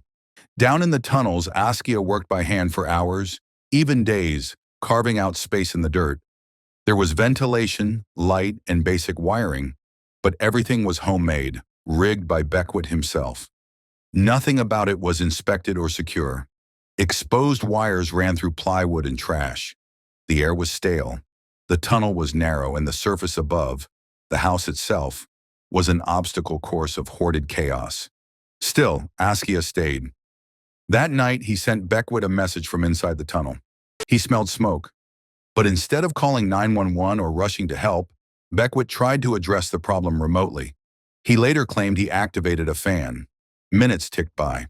Smoke thickened. Then the fire surged. Investigators later determined the blaze was caused by a defective electrical outlet in the basement, likely overloaded by the tangled mass of cords and wires Beckwith had installed without oversight. As the fire grew, Askia had no chance. Trapped in the basement, disoriented by the smoke, and overwhelmed by the hoarding conditions, Askia tried to escape. He made it within feet of the basement door, but piles of debris, trash, and obstacles blocked his way. The flames moved faster than he could. The thick smoke consumed the oxygen. Firefighters found his body, naked, charred, and curled up on the floor. He was just steps from safety. A few clear feet might have saved him. But in Beckwith's house, even escape was buried under paranoia. The image haunted everyone who saw it. Askia hadn't been killed by malice. He wasn't stabbed, shot, or intentionally murdered. He died because someone who should have known better, failed to act like a responsible human being, failed to provide safety, failed to call for help in time. The tragedy wasn't just that a young man full of dreams died. It was that he died for something absurd, digging a bunker for a doomsday that never came, beneath the house of a man who thought he could outsmart the end of the world, but not his own negligence. The fire may have been the immediate cause of death, but what really killed Askia Kafra was a toxic combination of obsession, secrecy, and irresponsibility. When firefighters finally extinguished the blaze at Daniel Beckwith's Bethesda home, they expected to find destruction. What they didn't expect was a descent into something almost surreal.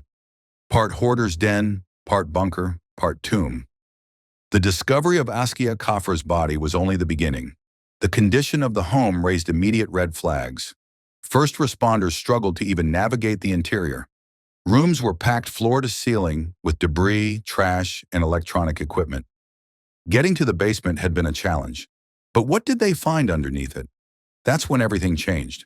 Behind scorched panels and beneath piles of junk, investigators found a small opening, the mouth of a tunnel. As they entered, what appeared at first to be an amateur crawl space revealed itself to be an entire subterranean network.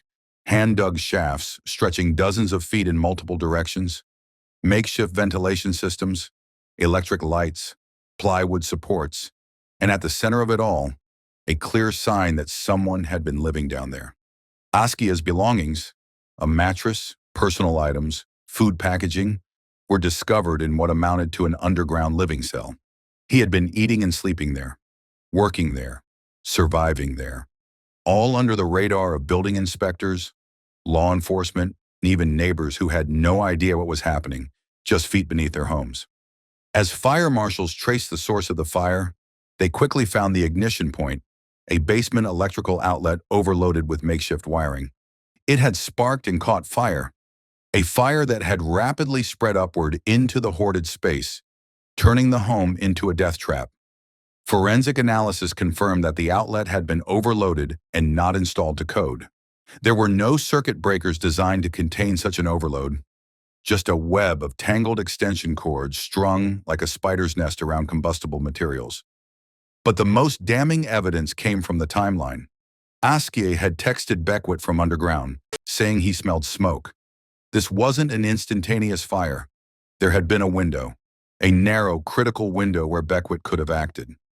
Instead of calling 911 or racing to save Askia, Beckwith stayed upstairs, claiming he tried to manage the situation with a ventilation fan. Minutes ticked by, and the fire grew. By the time Beckwith finally called for help, it was too late. The fire department later estimated that Askia likely died from smoke inhalation and thermal injuries just minutes before they arrived. The story soon caught the attention of Montgomery County detectives. They were stunned by the level of secrecy Beckwith had employed. Just for your safety, this guy has been known to have explosives in his residence. The guy was weird. He was really weird. Interviews with Askia's family revealed that even they didn't know the precise location of where he had been working. He used to blindfold my son with dark glasses and drive him for as much as 1-2 hours way out to Manassas in Virginia. So my son was under the belief that these tunnels were out in the mountains of Virginia. And then he would give him a key lanyard to hold, but lead him into his basement with Askia holding the key lanyard and blindfolded, and he holding the other end. Take him to the hole in the ground, the shaft that leads down to the tunnel, and it's only at that point the blindfold was removed. Unfortunately, it's almost like a dog on a leash. One of the most chilling details, Beckwith had used a technique called IP spoofing to make it appear online that Askia was digging tunnels in Virginia, not Maryland. Investigators viewed this as more than just eccentricity. It was a deception. As the investigation unfolded, so did Beckwith's disturbing pattern of behavior.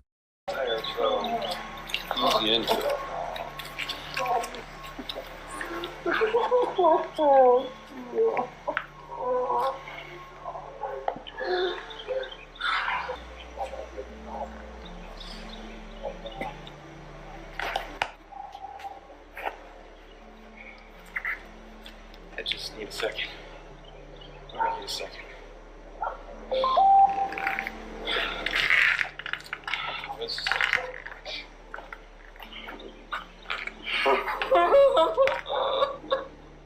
Neighbors described him as reclusive. Some had noticed strange activity, but had no idea of its scope. There's been stories about that. They mentioned like a hoarding situation. Could be anything from someone survivalist in an underground bunker. And you said the guy that lives here, what's his name? The guy who His name is Daniel Beckwith. He actually had explosives apparently at his house. This house or his house? And that was where? In Champaign, Urbana, Illinois. I think they kept him in jail for a while, but he couldn't have done much time. Online, Beckwith had a trail of writings, posts in hacker forums, survivalist discussions, and doomsday threads. He wasn't just paranoid. He was preparing for an apocalypse of his own design. Askia's family, devastated and confused, demanded justice. They believed their son had been exploited, lured into a situation that was wildly unsafe and intentionally hidden. Investigators agreed. What emerged wasn't a clear-cut case of intentional murder, but something just as insidious, a reckless disregard for human life. In April 2018, a grand jury indicted Daniel Beckwith on charges of second-degree depraved heart murder and involuntary manslaughter. Prosecutors argued that Beckwith's conduct, while not driven by intent to kill, showed such extreme negligence and disregard that it constituted murder under Maryland law. It was a rare charge. But given the bizarre circumstances and Beckwith's clear awareness of the dangers he had created, prosecutors felt it was justified. The tunnels weren't just illegal, they were lethal, and one man had died as a result. The trial would test the limits of how far the law could stretch to hold someone accountable, not for a violent act, but for letting madness spiral into manslaughter. In April 2019, the case of State of Maryland versus Daniel Beckwith made its way to the courtroom. And with it came a flood of public fascination and outrage. It wasn't just the crime that was on trial, it was the very definition of responsibility. Prosecutors framed Beckwith's actions as nothing short of depraved. They didn't argue that he intended to kill Askia Khafra. Instead, they claimed Beckwith acted with such reckless disregard for life that his behavior rose to the level of second-degree, depraved heart murder. It was an unusual charge, one that didn't rely on motive or premeditation, but on behavior so grossly negligent it implied a hardened indifference to human life.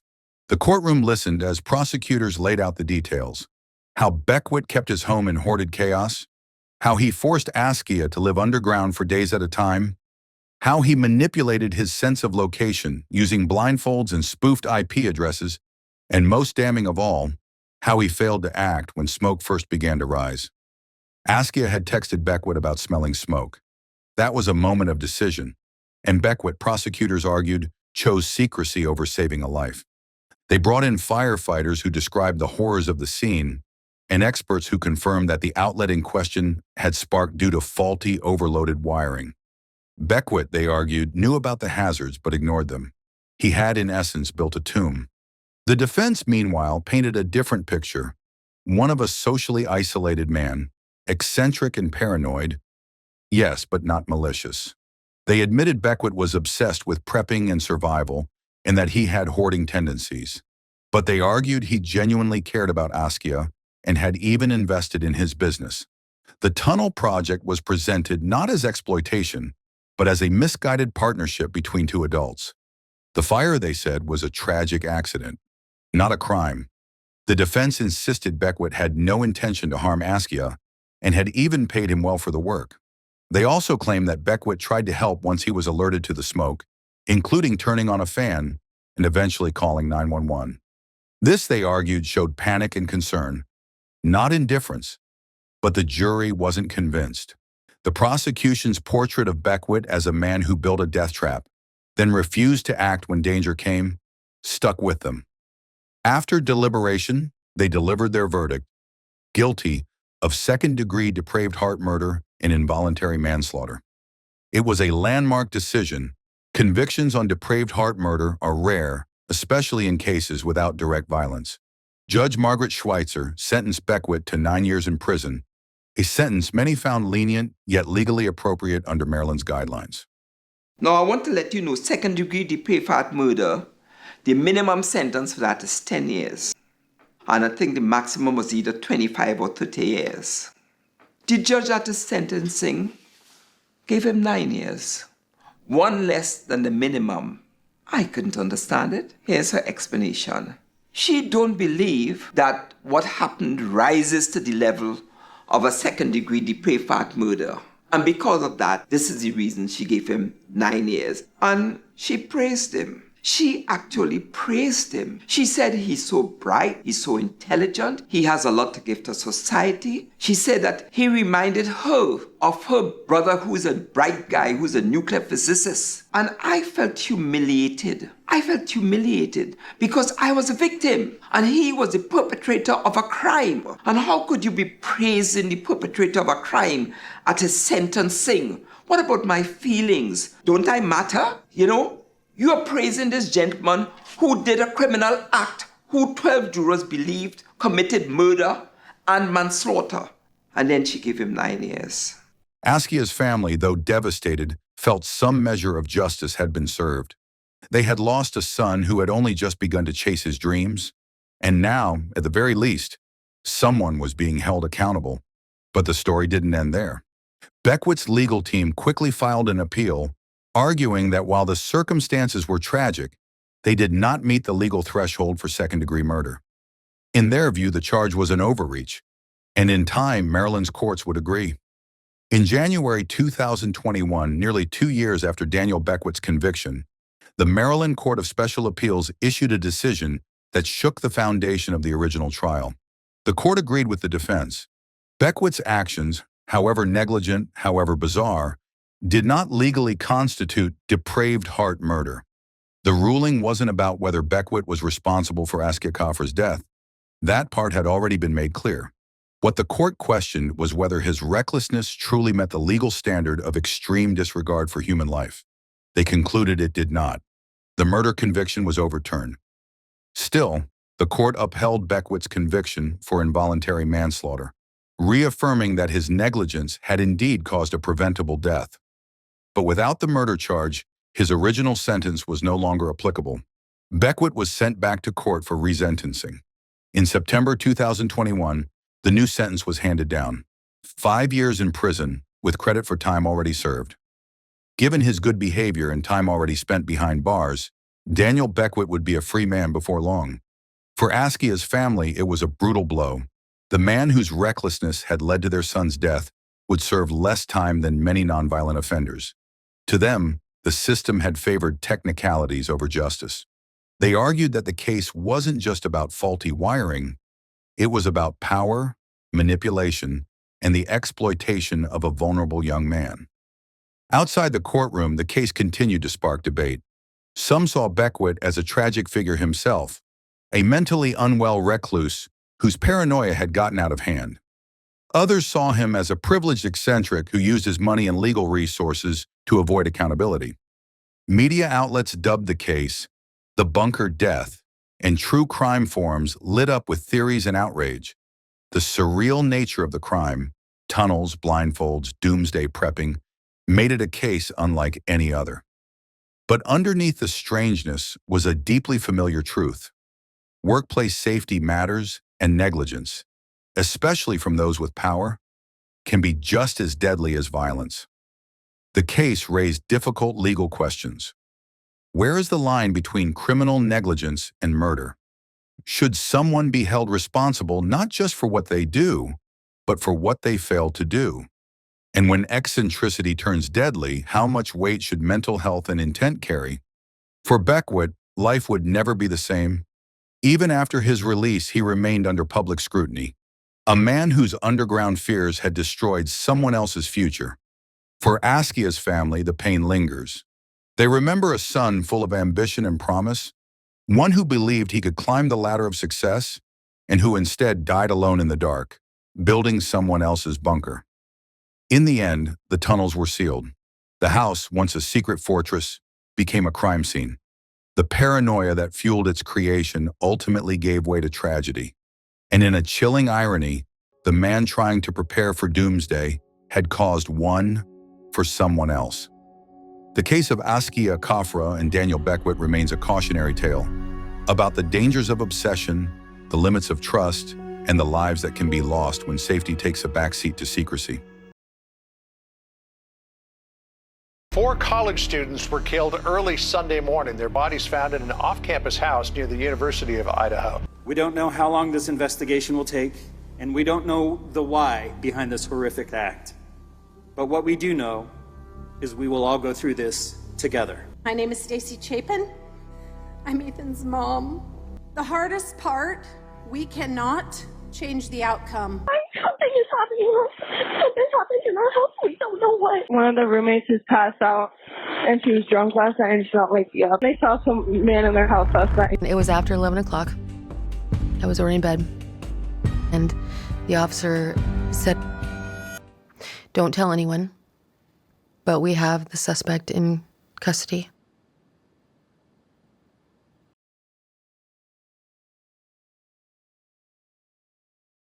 A frantic 911 call. 4 college students were brutally murdered in their sleep, and a criminology PhD student thought he could get away with a perfect crime. November 13th, 2022, 1122 King Road, Moscow, Idaho. What should have been just another Sunday morning for 6 college roommates became the scene of the most brutal quadruple murder in recent American history. Upon their arrival, the police discovered the 4 university students dead with multiple stab wounds, just a week after the parents' weekend. Friends unanimously agreed that these students were full of life, had no known enemies, and were surrounded by friends in their off-campus house in Moscow, Idaho, which was always considered to be one of the most protected communities in the entire continent. So how could this happen? A natural question arises. What could drive someone to shatter the sense of security in a community like Kings Road? Was the killer fueled by jealousy, a hidden rage, or an unchecked obsession? There were 6 students in the house that night. So why did the killer leave survivors after such a brutal crime? As the investigation unfolded in the following months, disturbing details and chilling surveillance footage began to grip the nation. Forensic evidence and DNA analysis helped the police zero in on their suspect, whose presence went unnoticed in the early days of the case. This is the story of Brian Koberger, a criminology graduate whose fascination with academics would be linked to one of the most horrific homicides in recent American history. 1122 Kings Road, Moscow, Idaho, was just another off-campus house within walking distance of the college campus. 6 University of Idaho students, full of life, were chasing their dreams and making memories en route as they rented a 3-story apartment during the winter of 2022. Madison Mogan, 21, the marketing major student, known as Maddie among friends, was known for her kindness, warmth, and her unforgettable smile. Kaylee Goncalves, also 21, had been Maddie's best friend since middle school, and they shared a sister-like bond. It always seemed like they were never going to leave each other. Kaylee was preparing for her graduation with a bachelor's degree in general studies, with a job lined up in Austin, Texas. She had just bought a Range Rover and adopted a golden doodle puppy named Murphy. At 20 years of age, Zana Kernodle was a free spirit who never met a stranger. Her raw, unfiltered spark of adventure made life around her more exciting than ever. And then there was Ethan Chapin. At 20, the eldest of the triplets from Conway, Washington, was a fan of sports and country music. The warm-hearted, easygoing young man loved spending time with friends, sharing unforgettable moments with his siblings. He also loved Zana. These weren't random victims. Someone had been watching them, tracking their movements from the shadows.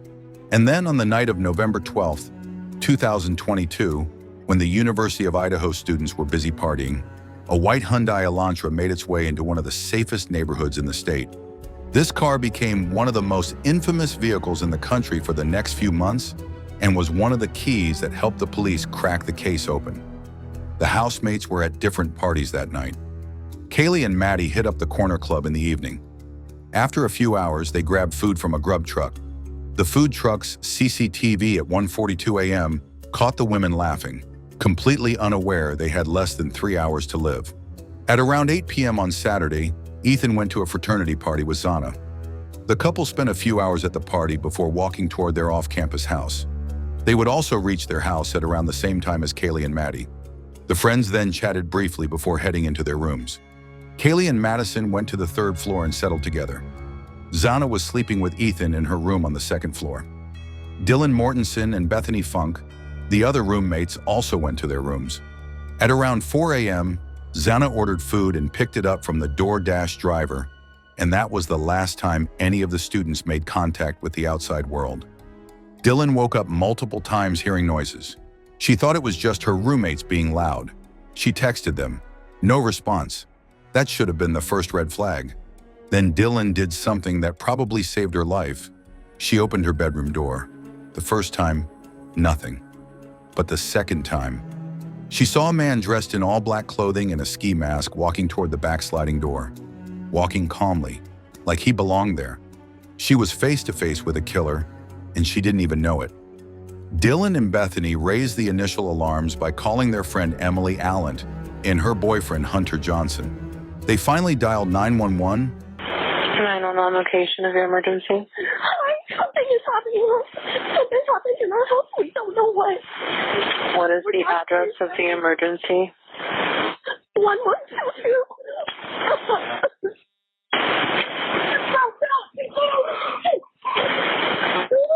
What is the rest of the address? Oh, Kings Road. Okay. And is that a house or an apartment? It's a house. Can you repeat the address to make sure that I have it right? I'll talk to you guys. We're We live at the White, so we're next to them. I need someone to repeat the address for verification. The address, 1122 King Road. And tell me exactly what's going on. One of the roommates is passed out, and she was drunk last night, and she's not waking up. Okay. Oh, and they saw some man in their house last night. Hi, and are you with the patient? Okay, I need someone to keep the phone, stop passing it around. Can I just tell you what happened pretty much? What is going on currently? Is someone passed out right now? I don't really know, but pretty much at 4 a.m. Okay, I need to know what's going on right now if someone is passed out. Can you find that out? Yeah, I'll come. Come on, Bethany, we gotta go check. But we have to. Is she passed out?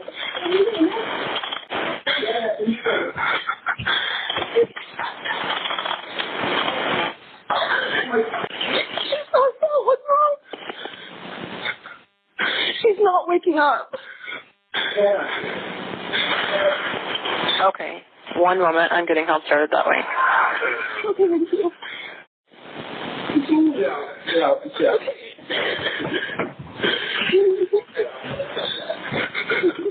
Is she breathing? No. Okay. So are you talking to the officer? Yes. Okay, I'm going to let you go since he's there with you and can help you. Okay, thank you. Bye. Approximately 8 hours after the killings took place, Hunter Johnson first discovered the bodies of Zana and Ethan on the second floor. Zana lay on the floor face down, and Ethan Chapin, his best friend in college, was lying on the bed facing the wall. Both of them died with multiple stab wounds. Hunter immediately pushed the girls away from the scene, telling them to call 911 for an unresponsive roommate. The detectives, upon their arrival, found the first 2 bodies of the victims on the second floor. Zana and Ethan, the lovebirds, were lying motionless in the bedroom. The blood-soaked floors and walls of the rooms stood as a chilling testament to a violent homicide. While one group of police officers started escorting the lifeless bodies of Zana and Ethan, another moved up towards the 3rd floor. They found Kaylee and Madison there, best friends since 6th grade, murdered together in their sleep. There was no sign of struggle, just pure, calculated violence. The Moscow police moved swiftly with the investigation. From the beginning, they were certain that it was a completely isolated incident, and there was no one else in jeopardy. November 16, 2022. On the 3rd day, the police held their first press conference. The Moscow Police Department would like to extend our condolences to all family members, friends, the University of Idaho, and the Moscow community. I probably should have been standing here a day or so ago, but I'm here now. We're going to continue to be here. We're going to continue to give you the information we can. We care about this community. I care about this community. We know that these homicides occurred in the early morning hours of Sunday, November 13th, inside the residence on King Road. The 4 were stabbed with a knife, but no weapon has been located at this time. While they had yet to pinpoint a suspect in the case, they said that they are aware that all the students fell victim to one particular military-grade knife. Arrived on November 17, 2022, the autopsy report also confirmed this theory. Internet sleuths launched their own investigation by this time. They found footage of Kaylee and Madison at the food truck with someone they called the Hoodie Guy. Conspiracy theories exploded. Random people were being accused online. The surviving roommates were getting death threats. The self-proclaimed journalists trying to solve the crime began to bully the victims' friends online. Even Madison's mother stated that they felt like they were being stalked by the web sleuths on the internet. November 20th, police had to hold a press conference just to clear innocent people's names, but behind the scenes they'd found something huge. The officials at that time were looking for a lead that would take them towards the killer. This is when they found a white Hyundai Elantra appearing repeatedly in the surveillance footage of the nearby houses and businesses. This car was in the neighborhood at around 3:30 a.m. It made 3 slow turns around the house before parking near the house at 4:04 a.m. The same vehicle was seen leaving the scene at around 4:20 a.m., possibly right after the murders. The detectives' first guess was that the car would take one of the few highways that connect Moscow to Pullman, Washington, another college town near the border. And they were right. Surveillance footage caught the same car heading towards Pullman, Washington. On November 13th at around 5:25 a.m., the vehicle was seen pulling around near an apartment close to the WSU campus. Meanwhile, the FBI was running that knife sheath on Kaylee and Madison's bed through every database they had. Police had started tracking Brian's phone by then. Police pulled Brian's phone records. On the night of the murders, his phone stopped connecting to networks at 2:47 a.m. near Pullman, Washington. It reconnected at 4:48 a.m. near Blaine, Idaho. The detectives discovered that Brian's phone pinged a total of 12 times near the victim's house since June 2022. It appeared that he has been stalking the college students for months. November 29th. A Washington State University staff member found Brian's vehicle registration, a 2015 white Hyundai Elantra, from Pennsylvania, a state that doesn't require front license plates. Remember the surveillance footage? The suspect's car had no front license plate. They'd found their guy. The investigation was finally leading towards something. However, the officers kept Brian under surveillance without tipping him off, and it paid off. Brian was stopped twice by the officials within an 8-mile radius for tailgating when he was driving home with his father. Christmas break, 2022. The investigators finally retrieved DNA samples from the trash of Koberger's family home in Pennsylvania, and it was an almost perfect match to the DNA found on the knife's sheath. He is accused of killing 4 University of Idaho students back in November. At the end of December, he was arrested at his parents' home in eastern Pennsylvania.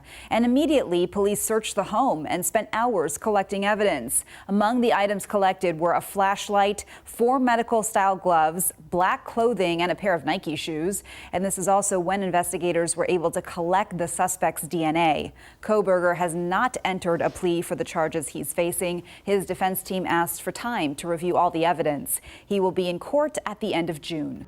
The forensics determined that the person whose DNA samples were retrieved from Pennsylvania can be the father of the perpetrator.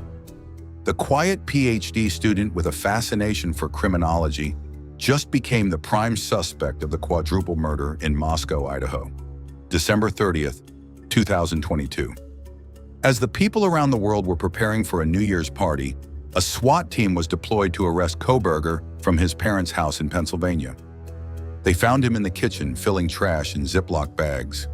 Upon searching the house, the detectives found a knife, a black mask, laptops, dark clothes, and shoes. The bushy eyebrows, the black ski mask, and dark clothes, everything matched the description the man Dylan claimed to see at their house on that cursed night. January 3rd, 2023. The probable cause affidavit was released, and the evidence was overwhelming. DNA match on the knife sheath, his car at the scene during the murders, his phone data placing him there, eyewitness description matching his appearance. Brian was extradited to Idaho to face charges. On January 4th, he was flown to Pullman, Washington, before being driven to the county jail in Moscow, where he spent his days before the trial behind bars without bail. On May 13th, 2023, Kaylee, Maddie, Zana, and Ethan were awarded a graduation degree in the University of Idaho's commencement ceremony. The parents and family members of the victims picked them up. Well, hundreds gathered today in Post Falls for a memorial service for Kaylee, Madison, Zana, and Ethan, the University of Idaho students killed in the quadruple homicide in Moscow last month. The world is a darker place without them, but the light of their love and memories will always guide us all. Maddie has truly been a blessing in our lives. Watching her grow and mature into the amazing woman she become is truly priceless in our hearts. Zana, you will not be forgotten. You have impacted so many lives and have given people so much love. I hope I can make you proud and try to leave an impact on this world and on people like you did. If you knew Ethan, he was never angry about anything. He would never get upset. You couldn't upset him ever. We're just heartbroken. We know it's just going to take time for everybody to heal. If that's possible. I just pray that it is. Within 4 days of this, Brian Koberger was indicted by a grand jury on 4 counts of first-degree murder and 1 count of felony burglary. On May 23, 2023, Brian Koberger appeared in court and stood in silence, an uncommon legal tactic in Idaho. This meant Brian decided not to take a stance on his guilt or innocence. Due to this legal tactic, the judge was then forced to proceed with a not guilty plea on Brian's behalf on all charges. Brian was denied bond and hence transferred back to jail. On June 26, 2023, just over a month after the first hearing, the prosecutor's office announced its intention to seek the death penalty. Meanwhile, the property of 1,122 King Road was donated to the University of Idaho, but the university decided to demolish the constant reminder of the incident to move forward as a community. However, moving forward will not be as easy for the victims' families. While the families, with all their grief, were mourning their loved ones, Brian's lawyers were still trying to get him acquitted. In September 2023, during a DUI arrest, police encountered the DoorDash driver who delivered Zana her food at 4 a.m. She claimed she saw Brian inside the house on the early mornings of November 13, 2022. Body cam footage from last year shows an interview with a woman who claims to be a DoorDash driver. She says she saw the Idaho student murders suspect while she was dropping off food just moments before police say the 4 students were killed.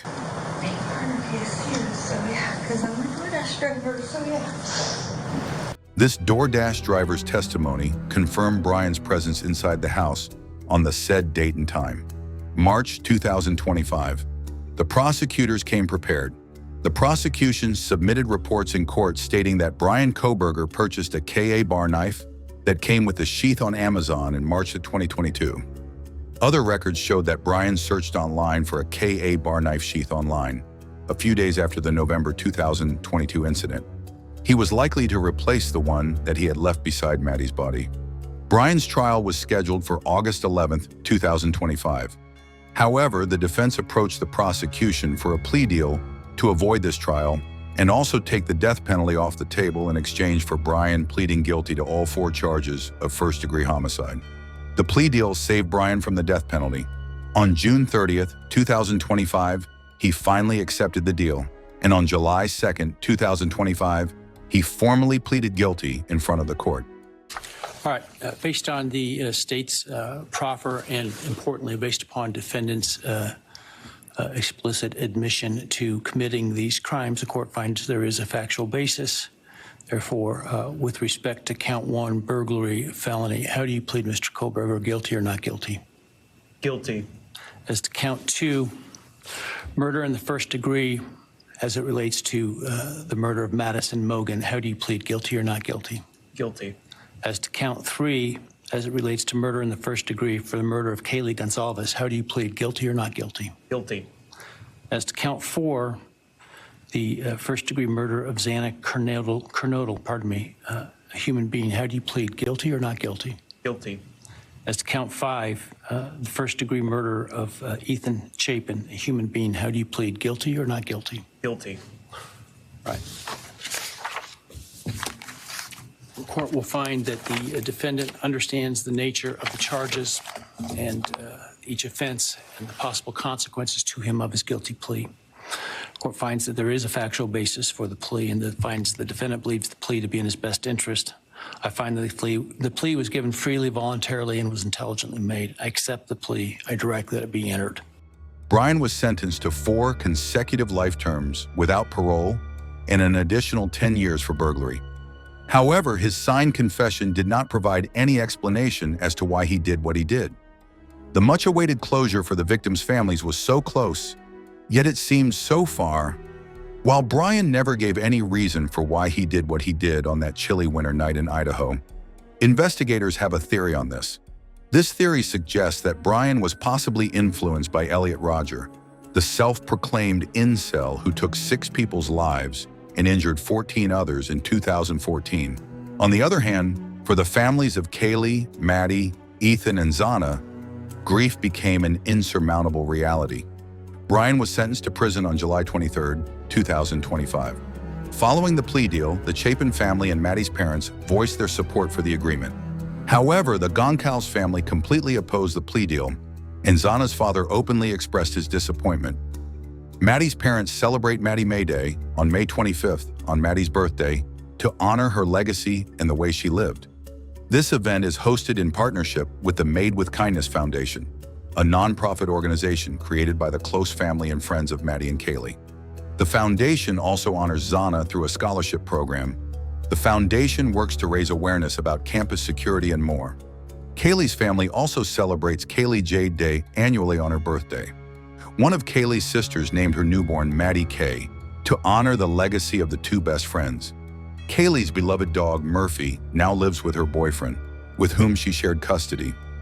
Zana's family established the Zana Kernodle Scholarship Endowment at the University of Idaho for students who share her love for learning and commitment to the community. The Kernodle family contributed the initial donations to help the program take off. Ethan's family also founded the Ethan's Smile Foundation, a nonprofit organization to fund students' scholarships through the sales of tulip bulb blends. Ethan's mother, Stacy, also wrote a children's book named The Boy Who Wore Blue in Ethan's honor. The University of Idaho also created a memorial garden to honor the departed students. Filled with plants and peaceful walkways, the garden serves as a lasting tribute, preserving their legacy for generations to come. The Brian Kohberger case shattered the illusion of safety in the small college town forever. His actions left 4 families with a pain no verdict could ever erase. Not all the families were satisfied with the plea deal, and with him refusing to disclose his reasons behind the killings, the question lingers: was justice truly served? 4 innocent lives were taken because one man's obsession spiraled into violence. Kaylee, Madison, Zana, and Ethan deserve much better. Kaylee Goncalves, Madison Mogan, Zana Kernodle, and Ethan Chapin were not just victims of a senseless act of cruelty. They were friends, children, and dreamers of a better tomorrow. Their lives now serve as a reminder to cherish the moments we have, to look out for one another, and to ensure their legacy is defined by love, not by the evil that took them away. Justice was delivered, at least for some, but true healing for the college community of Moscow, the friends and for families of the departed, may take a lifetime. What do you think? Was the plea deal justice enough? Or should Brian have faced the death penalty? Let me know in the comments below. And if you want to see more cases like this, hit that subscribe button and ring the notification bell. I've got plenty more chilling cases coming your way. Remember Kaylee, Madison, Zana, and Ethan, not for how they died, but for how they lived. 4 bright lights extinguished too soon, but their memory will live on forever. Until next time, stay safe out there.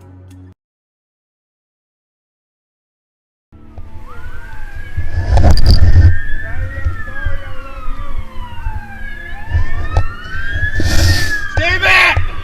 What kind of gun is it? It's a Glock 19. It's Gen 3. It's all legal. I have all the paperwork in my wallet. Okay. What's your name? Austin, you should be less Austin Green? Actually free. All right. Hang tight, Austin, okay? Are you hurt or anything? In the early morning hours of May 8th, 2021, a frantic 911 call pierced the stillness of a quiet residential street. 154 Central, we have a GSW to the head. He's breathing, not conscious. Is he going to be in front of 6 John Driver? Turn around! On your knees! Get your car down here. Why couldn't you just leave well enough alone, dude? Pat him down. She made a statement when we were putting her in the car that he hit her. Yeah, that's what he was telling me too, that he was smashing on her windows, beating out his girl, so we shot. The caller was nearly incoherent, breathless and shaking, uttering fragments of horror about a man lying in the street, blood seeping from his skull. Moments later, police would arrive to a scene straight out of a psychological thriller. A young man, 26-year-old Michael Tripp, was found dying in the road, the apparent victim of a gunshot to the head. But as officers began their investigation, the story they would uncover would spiral into something far more twisted than a simple act of violence. This is not just a story about a shooting. It's a story about obsession, betrayal, and a love triangle so volatile that it exploded into murder. What began as a romantic falling out soon escalated into a deadly trap, one that might have been carefully planned by someone the victim trusted most. But let's not get ahead of ourselves. The first officers on the scene encountered Austin Green, standing just feet away from the bloodied body. 47, tell him she was stepping up. Place your fingers on top of your head. Get down on your knees. Okay, we've got him in Rockford. Already one. Hands out to your sides. Palms up. Is he going to be in front of 6 John Driver? Turn around. On your knees. Lay down on your stomach. Sorry, say that again. Hands out to your side. Don't move. He reportedly said just one thing. I told him to leave. He wouldn't stop. With him was Riley Young, the only person who could explain what led to this fatal confrontation. Or so it seemed. What followed was a painstaking investigation that would stretch into hours of interrogation, surveillance footage, digital forensics, and a deep dive into the private lives of 3 people whose relationships with one another blurred the line between love and manipulation.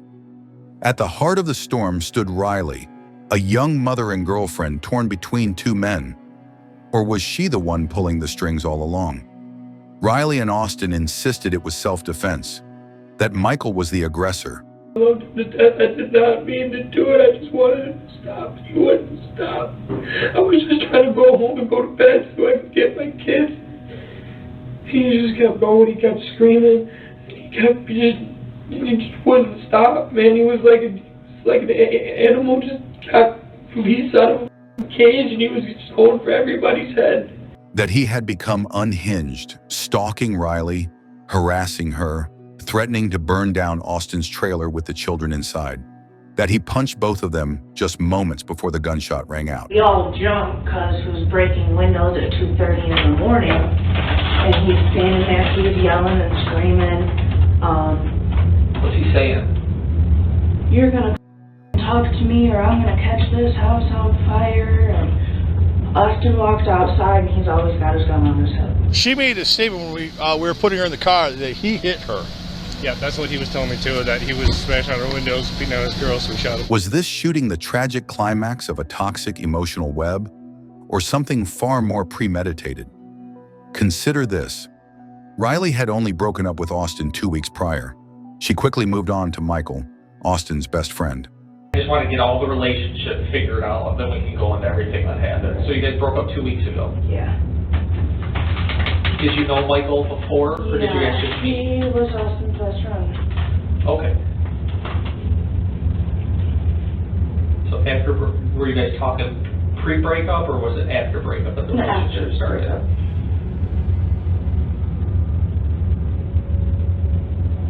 Were you just talking to, hooking up with, dating? Pretty much hooked up with him. Posted a few pictures up on Facebook, and then I was like... So talking, or... Yeah. Something more like than hooking that. up, not quite dating relationship. Yeah. Then just days before the shooting, she showed signs of wanting to reconcile with Austin. Texts, calls, and in-person conversations hinted at mixed messages. Jealousy was simmering. So was rage. And somewhere between the lies, the truth slipped. During the interrogation, both Riley and Austin told their stories. Austin claimed he acted out of fear, that Michael's violent outburst forced his hand. Riley, however, painted herself as a victim caught in the crossfire of 2 men fighting for her affection. But detectives noticed something odd. Her demeanor remained calm, even when recounting the exact moment Michael was shot. There were no tears, no panic, just matter-of-fact storytelling that didn't quite match the horror of what had happened. If you were to hear her speak, you might think she was describing a bad date, not the violent death of a man she'd called her boyfriend just days earlier. Then came the surveillance footage. It captured moments leading up to the fatal shot. Riley chasing Michael, Austin confronting him. The subtle but crucial seconds where everything changed. And then, the flash of a muzzle. Dude, what do you do? What do you do when the guy's eyes bulging out of his head and there's brain laying out? Yeah, I don't know what to do with him, man.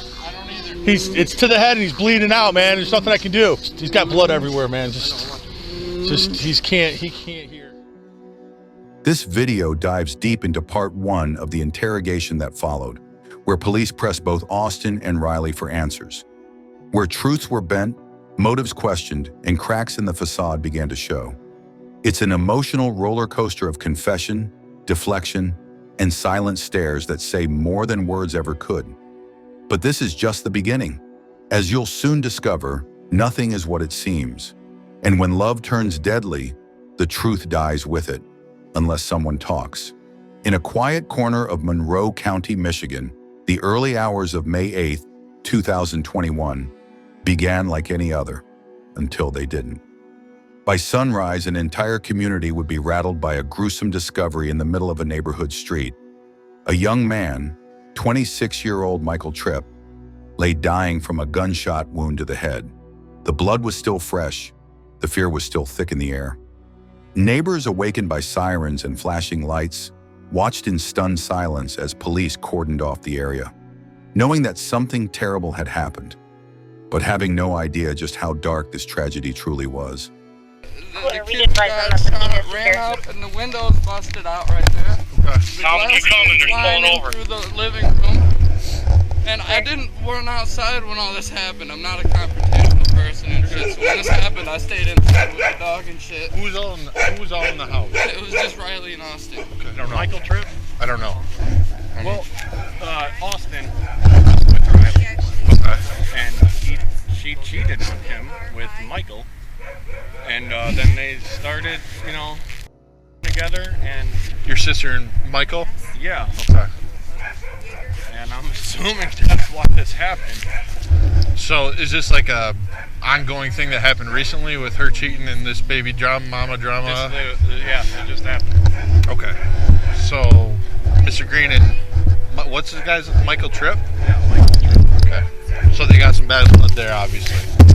Yeah. He was staying in his house rent-free and girl behind his back. At first glance, it seemed like an open and shut case. There was a shooter, a motive, and witnesses. Austin Green, who remained at the scene, didn't run. He didn't resist arrest. Instead, he waited, pacing and sobbing, his hands raised as police approached.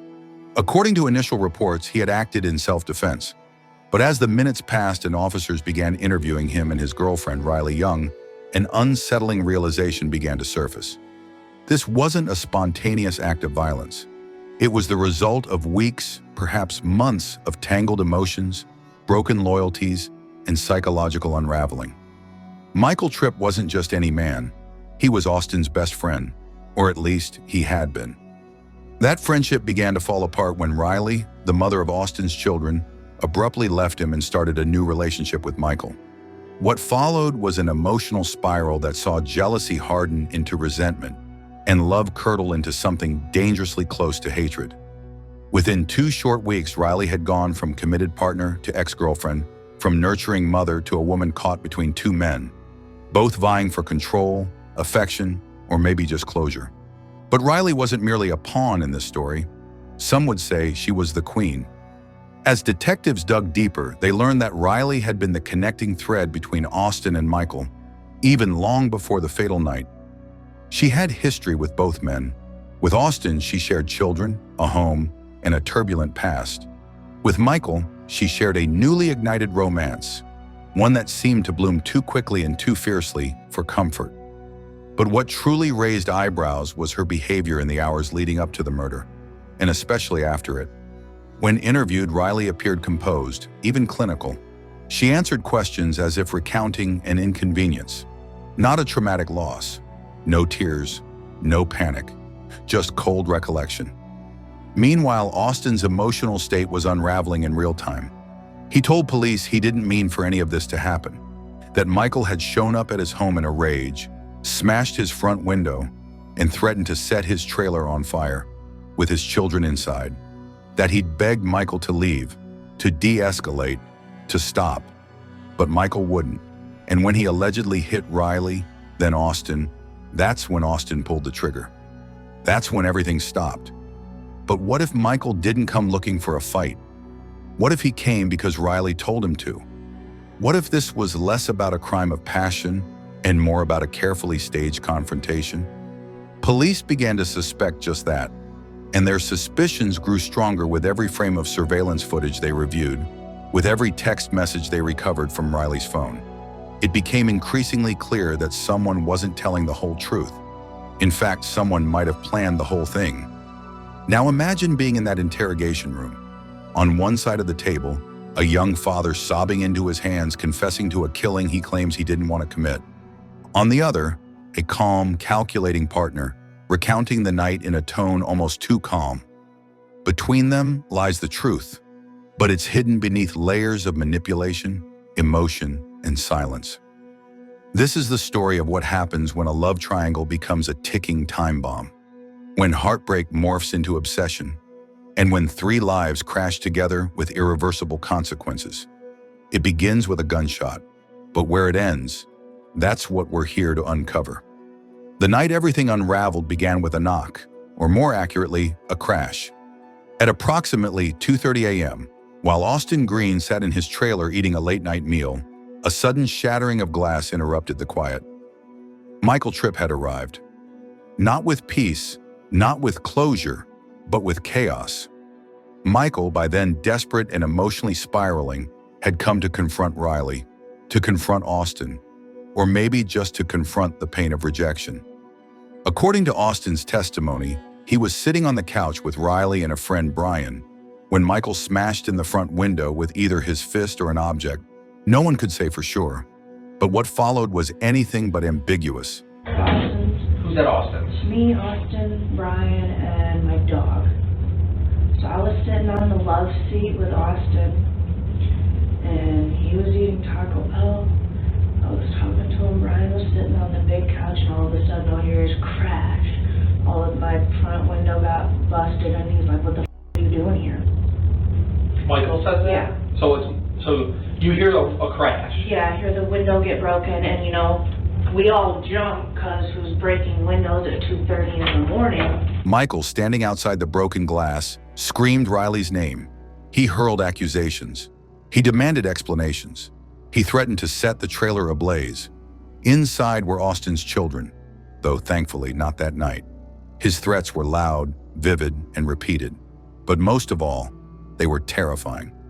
Austin's first instinct, he says, was to grab his gun, not to shoot, not to intimidate, but to protect. And said the first thing you did was grab your gun? Yes. Okay. What type of gun was it? It's a Glock 19 Gen 3. Okay. It's a 30-round clip. It's legal. It's all in my name. Okay. Where was that at inside the trailer? It was sitting on my little TV table right next to my couch. Okay. The Glock 19 he retrieved was legal, registered in his name, and always kept within reach. This was Monroe, after all, a town where many believed in the right to defend themselves, and Austin was no different. He had bought the weapon not to kill, but to feel safe in a neighborhood that didn't always feel like home. He stepped outside and faced his best friend, now an unrecognizable heartbreak. Austin begged him to leave. Riley begged him to leave. Even Brian asked Michael to walk away, but Michael stayed. You're not in trouble, right? Yeah. Okay. We just got a lot of stuff we got to do right now, so... I don't even know what happened, man. He came and busted the window out, and then Riley, it's a long story, Riley and that guy were, messing around and stuff, but this is the father of her children's house. She's only been gone from here for not even 2 weeks. So she came back, she wanted to come home, and dude ran up and punched the window out. So she came out here to come talk to him, and then Austin walked out to make sure she was okay, and I guess dude hit Riley or something. The girl, I guess dude hit Riley, and then all I heard was... He wasn't holding a weapon, but in that moment, his rage was enough to ignite a fire. According to multiple accounts, he dared Austin to shoot. He screamed, "Put your gun down and fight me!" He spat venom about taking Riley back. He told Austin to kill him, over and over again. And then he walked away, only to be chased by Riley. That's when everything crossed the line. Surveillance footage from a nearby trailer captured the moments that followed. Riley running after Michael, Austin gun in hand, not far behind. A scuffle, raised voices, a brief, violent struggle, and then a single gunshot. Michael fell. It's the details here that changed everything. Riley would later tell police that Michael had grabbed her, tried to pull her hoodie, threatened her. Austin said he watched his friend hit Riley, then him, before instinct took over. Grabbed onto my hoodie, and I was like, "Let the f*** go with me," and I got loud. Did you only grab your hoodie once? He grabbed my hoodie twice, like once while I was walking, and I just like jerked away from him and kept walking, and then he did it again. So Austin grabbed him when he saw him hit me, and he hit Austin in the mouth, and then I turned my head, and then I just kind of heard the gunshot. But the camera, impartial and cold, only captured the flash, the moment that cannot be taken back. And what of Riley's actions? Why had she chased Michael down the street when she had every opportunity to stay inside? Why confront the man she claimed to fear? Detectives would later question her motivations. Her behavior during interrogation was unnerving, calm, composed, too clean. Austin, by contrast, unraveled. In the immediate aftermath of the shooting, he called 911. When no one answered, he called his mother. He left the gun on the porch, hands raised high when officers arrived. His voice trembled. His words spilled out in a blur. I told him to stop. I told him to leave. He hit me. He hit her. I didn't want to do it. But intention is one thing. Action is another. What began as a desperate confrontation between broken lovers had ended in irreversible tragedy. A man was dead. A father was in custody. And a woman stood between two versions of the same story. The police secured the scene. They collected the shell casing, they retrieved the surveillance footage, and they placed both Riley and Austin in separate interrogation rooms. Rooms where time would stretch, emotions would bend, and the truth would start to seep through the cracks. As the clock ticked past dawn, one thing was certain. This was not a random act. It was the inevitable climax of a relationship built on lies, possessiveness, and perhaps something far darker. Detectives weren't just dealing with a shooting. They were unraveling a psychological puzzle, a test of credibility, a dance between fact and fiction, one that would pit loyalty against law and love against truth. What really happened in those final seconds before the shot? Why didn't anyone walk away before it was too late? Was this a spontaneous act of fear or a premeditated execution disguised as self-defense? The answers, they hoped, would emerge in the interrogation room.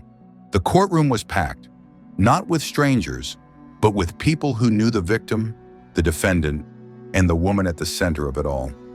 Mothers, friends, neighbors. They filled the wooden benches and waited in tense silence as the trial of Austin Green began. On one side sat a man accused of murder. On the other, the empty space once occupied by Michael Tripp. Now a memory wrapped in grief. At the heart of the case was a single question. Was this self-defense or something far more sinister? The prosecution didn't hesitate. They painted a picture of Austin as a man boiling with jealousy and betrayal. He wasn't just defending his home, they argued. He was avenging his pride. They pointed to his possession of multiple firearms, the preemptive decision to grab a gun, and most damningly, the surveillance footage that captured the final chase. He pursued the victim, the prosecutor said, and then he pulled the trigger. This was not defense. This was retaliation. But the defense countered with a gripping emotional plea. They reminded the jury that Michael had broken a window, threatened to kill Austin and his children, and physically assaulted both Austin and Riley. The defense team leaned heavily on Austin's call to 911, his immediate surrender, and his lack of criminal history. This is not the face of a murderer, his attorney argued. This is a man who was pushed beyond his limits. He feared for his life. He feared for his family. As expected, Riley Young took the stand, and when she did, the tension in the room was palpable.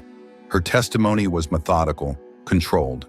She described Michael's obsession, his violent temper, and the fear she felt that night. She insisted Austin didn't want to fire his weapon. She claimed she had chased Michael only to protect her children and de-escalate the situation. But the prosecution saw something else in her calm demeanor: manipulation.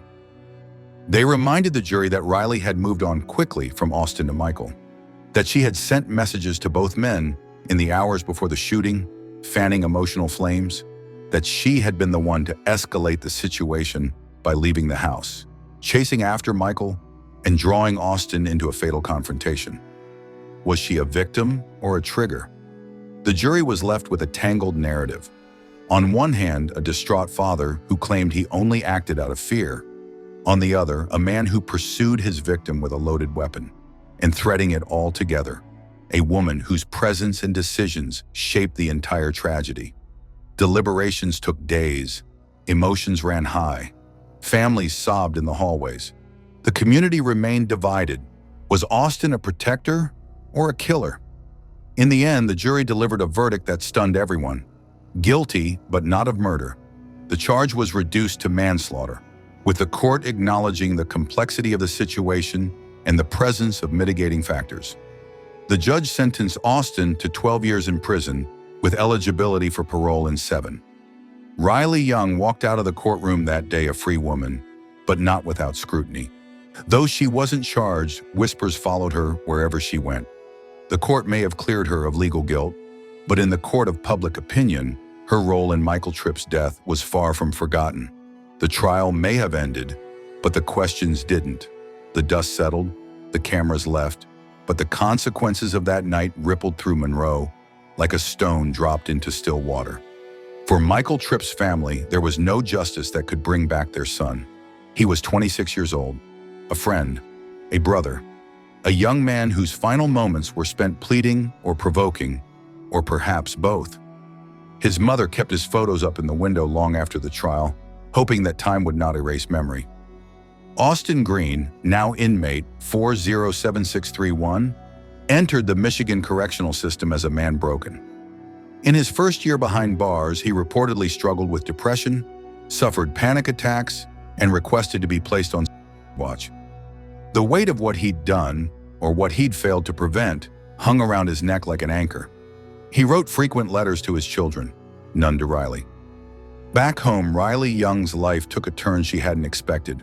Though legally untouched, she was ostracized by many in her community. Employers were hesitant to hire her. Neighbors avoided her. Her social media accounts were flooded with accusations, taunts, even death threats. She eventually moved out of Monroe, hoping to start fresh. But reputations like hers don't vanish. They follow like shadows. The case also sparked deeper conversations throughout the town. Conversations about domestic violence, about self-defense laws, about emotional manipulation. Families argued over dinner tables. Churches held open forums. Local politicians debated firearm legislation and mental health support. Meanwhile, the truth remained elusive. To this day, people ask, did Riley know what would happen that night? Did Austin truly fear for his life? Or did rage consume him? And perhaps most importantly, did Michael Tripp deserve to die? 5 years later, a local documentary filmmaker released a short feature titled, When Love Kills the Tripp Triangle. It pieced together 911 calls, interviews, court records, and community reactions. The video went viral, reigniting debates, reopening wounds, and once again casting Riley and Austin into the public eye. Riley, in a rare interview, said only this: "We were all broken. I wish I could change what happened, but I can't, and I have to live with that." Austin, speaking through his attorney, maintained, "I did what I had to do. I wish I didn't, but I had no choice." And maybe that's the most haunting part of this entire tragedy. Not the gunshot, not the verdict, not even the lies, but the gray. That hazy, uncomfortable place between guilt and innocence, between hero and villain, between love and destruction. In the end, 3 lives collided under the weight of heartbreak, betrayal, and fear. One was lost forever, one was locked away, and one walked free, haunted by a silence louder than any sentence a court could deliver. In stories like these, there are no winners, only survivors. What began as a complicated love triangle spiraled into a tragedy fueled by emotion, desperation, and broken communication. The death of Michael Tripp didn't just mark the loss of a life, it marked the unraveling of trust, the destruction of relationships, and the haunting reminder that love, when distorted by manipulation and fear, can become lethal. For the investigators, this was one of the most complex cases they'd ever faced. Not because of the physical evidence, but because of the psychology, the blurred lines between victim and perpetrator, the hidden intentions behind every word spoken, the subtle manipulations that led 3 people to the brink and 1 over the edge. It's easy to judge from the outside, to pick a side, to say who was right, who was wrong, who should have walked away. But when emotions run deep, when betrayal burns, and when fear pulses through every heartbeat, the answers aren't so simple. And sometimes, in the tangle of truth and lies, justice becomes a matter of perspective. Michael Tripp's story doesn't end with the shot that took his life. It lives on in the silence that followed, in the questions that were never fully answered, in the children left behind, in the community left fractured. Let his story be a cautionary tale about unchecked rage, about emotional manipulation, about the cost of not walking away, because sometimes what you think is love is really just the beginning of a tragedy waiting to unfold. If this story gripped you, made you question what you thought you knew about love and loyalty, don't forget to like, share, and subscribe. We uncover the stories that others won't tell, the ones hiding in the gray. Until next time, stay curious, stay aware, and stay safe. Show me your hands! Show me your hands! Show me your hands!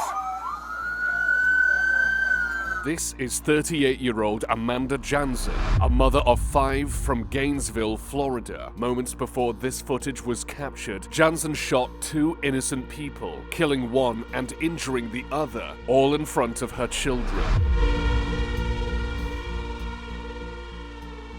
Jansen was caught on security footage from inside a Walgreens parking lot, and a police officer who happened to be passing through the area soon attended the scene. What really happened on that fateful day? And how did the police deal with the situation when they caught up to Jansen? Show me your hands! Show me your hands! Show me your hands! Get out of the car! Hey, watch your crossfire! Show me your hands! Show me your hands! Hands up! Now!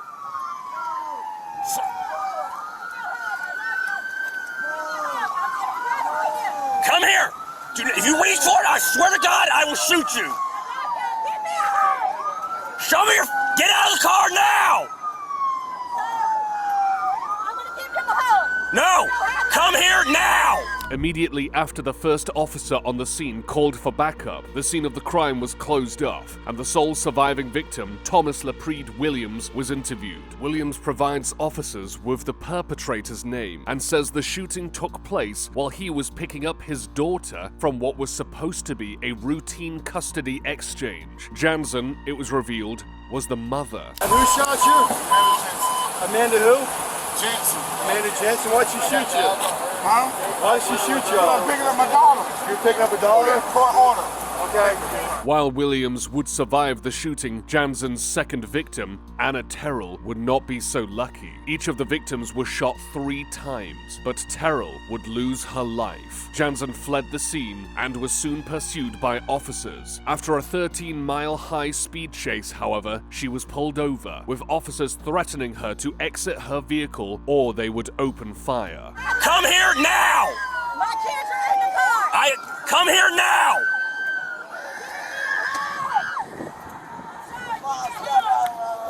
She's not complying to our orders right now. She's wanting to get her kids a hug. Come here now!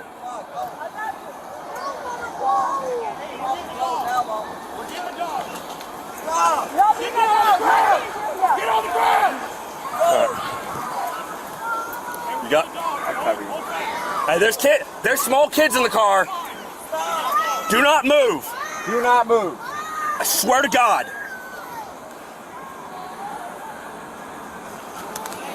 Driver's out and prone down right now. Crawl that way.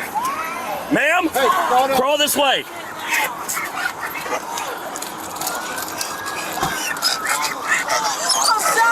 Keep crawling. Come on. Come on, we'll get to the bottom of this. Crawl down.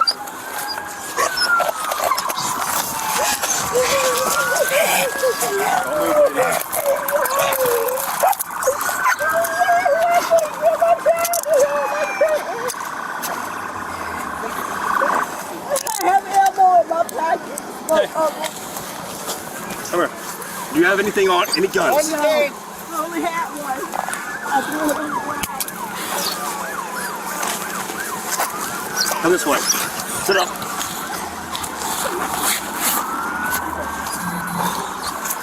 How old are these kids? How old are your kids? 11 months, 4. 11 months, 4. How many more are in there? There's 2? 7. 7, 10, 14.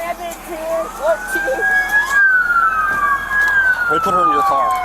After officers repeatedly order her to comply, Jansen raises her hands. Shockingly, at this point, she reveals that her children are inside her vehicle with her and have witnessed the entire ordeal. Jansen is finally apprehended by an arresting officer and attempts to make a tearful apology. The perpetrator is quickly taken into the back of a police car. With the area now secure, she can't put anybody else in danger. Reportedly, Jansen was unwilling to leave her children with her victims and accused Williams of being a claim that has not been taken further. Witnesses gathering outside are soon questioned by the police. We got a very evolving scene, but I've got a double shooting and a pursuit. The car's been stopped up at Blackwood. The shooting's at Walgreens, 13th and 39th.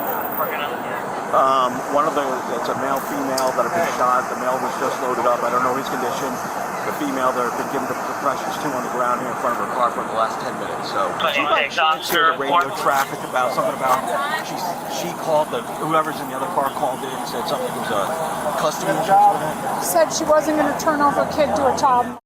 We don't know what that meant. Okay. But that's what he said. He said before he left, she shot me during a custody exchange. Okay.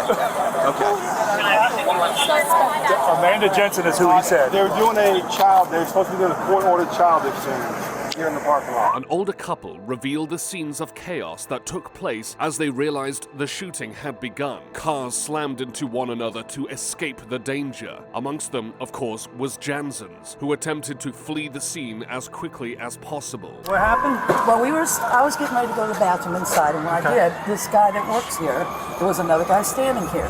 And all of a sudden I heard, pow, pow. And then this guy came out, he looked down there, and he grabbed hold of the guy, and he threw him inside. And I said, somebody's getting shot. So I said, I'm getting the hell out of here. So I went to put it in reverse. And when I did, the truck is so big, I couldn't get back. So I got to the back of that gray one. And as soon as I hit the back of that gray pickup truck, he slammed into us and pushed us out of the way to get through. And he's only in a little Kia. Okay. Because he went pow, pow, like he had hit each one of them.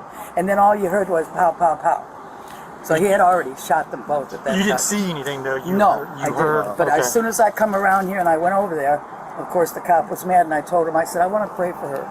I said, because I know she's dying. There was blood all over them. A further witness then recounts his own chilling version of events, which is soon relayed amongst the officers. He initially believed that a car outside had backfired as it attempted to start, but soon looked on in horror as Jansen opened fire. Williams was heard crying out, I'm just trying to get my kids. I was in here buying a couple of things, last minute food things for my parents for Christmas tonight, and somebody came in saying they're shooting outside. So me and drop our we run outside.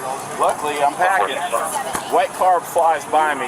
Jesse, I guess, was behind me. So I flicks down this way and sees the body on the ground. We run down here. She renders aid to that one. I start rendering aid to that one and call 911. Officers revealed that Terrell had left the car when the shooter approached and had attempted to hide behind the vehicle when she saw Jansen approach, but soon climbed back inside. Jansen reached her gun inside the vehicle and opened fire at point-blank range. Suspect vehicle pulls up, where the bag of chips are. The woman was in the passenger seat, but she gets out, starts cowering behind, somehow winds up back in the car. You see the female shooter come over to the passenger side, pew, pew, pew, reaches into the car, pew, as she's doing it, a teenage kid comes out of the car, and she's like trying to get her to, and the kid's like, oh my God. That's ridiculous. And horrible. In front of your own kids, you're worried about giving them back to a supposed child, but you're ready to kill them in front of him? Come on. Jansen is soon questioned once more as an officer opens the police car door to ask her for her name. She has told the police that she is not holding any additional weapons and her voice is audibly shaky. She had a magazine in one pocket. I don't know if she has anything else. What's your name? I thought APD had one. Do you have any weapons on you? No. Amanda, what's your last name? Jansen. Another officer searches Jansen outside the cruiser, discovering 2 additional magazines for her handgun. Could this be a chilling sign that Jansen was potentially intending on firing additional bullets? Amanda, hop out for me.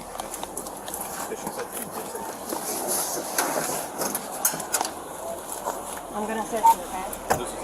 After the body search is complete, Amanda can be heard asking the officers a disturbing question. Without looking at any officer in particular, she simply asks, "Are they dead?" A few seconds later, Jansen is led back into the police car, and the door is shut behind her. Are they dead? What? Are they dead? Let's go. We're good to take her, and you can put her right back in our car. Put your shoes on. Spontaneously stated just now? No, I didn't. Are they dead? With Jansen back in the police car once again, she begins to speak with the officers in the background in a tearful manner about where her children will be taken. In the aftermath of the chaos, the officers left Jansen's children in the safe care of family. I have a daughter in moving out of Texas. Is it, but who she, like if she gives permission, says, I will release my kids to... I'm eavesdropping. Yeah. Ma'am, who would you give permission to turn your kids over to today? If I didn't have to be safe. Gotcha. Do you have a family member specifically that we would like to turn it over to? Like where you were heading somewhere, who are you heading to? So that I can, because you got 5 children, I only have 2 car seats. I want to make sure that they're safe. My part of it is to try to make sure they're safe and go into a family member that you support. Later that afternoon, Jansen arrives at the police station accompanied by the arresting officers. After her interview, she was remanded in custody at the local jail. Can I have your jacket?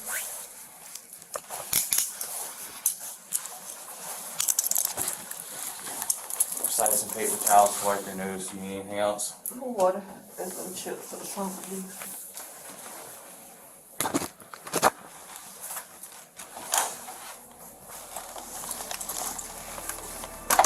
Jansen tells the officers that she couldn't take any more and profusely apologizes for her actions. But still, no tears can be seen. The suspect is soon informed that her children are now safe and are well away from the crime scene. You can't hide me. You can't beat on me. I found out he was a child. I killed my child from him.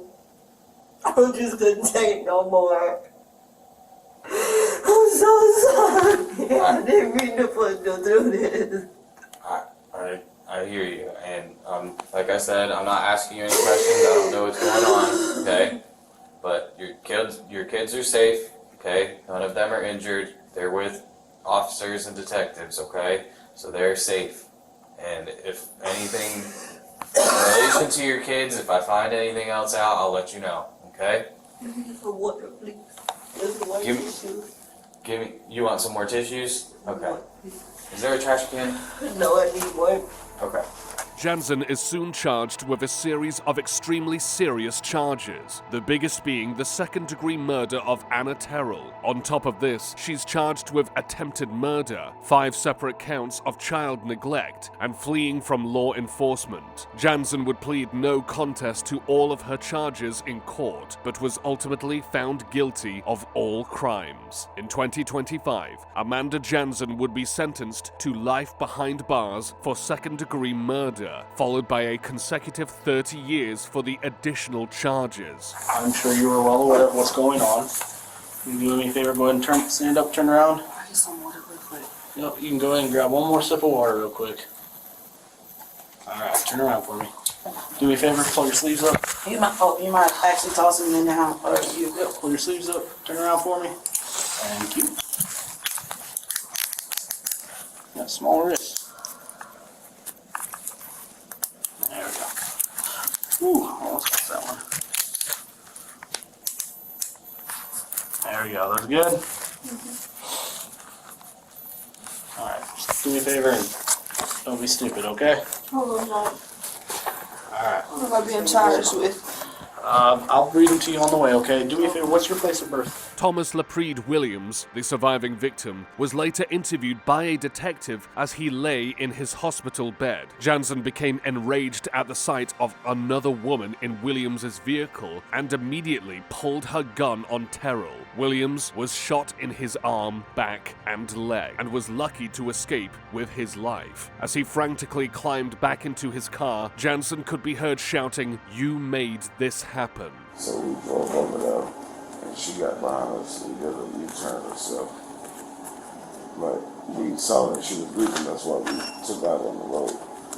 But she came out and came behind us in the turn lane, so we turned and went into CVS, where she pulled up like a couple car spots down.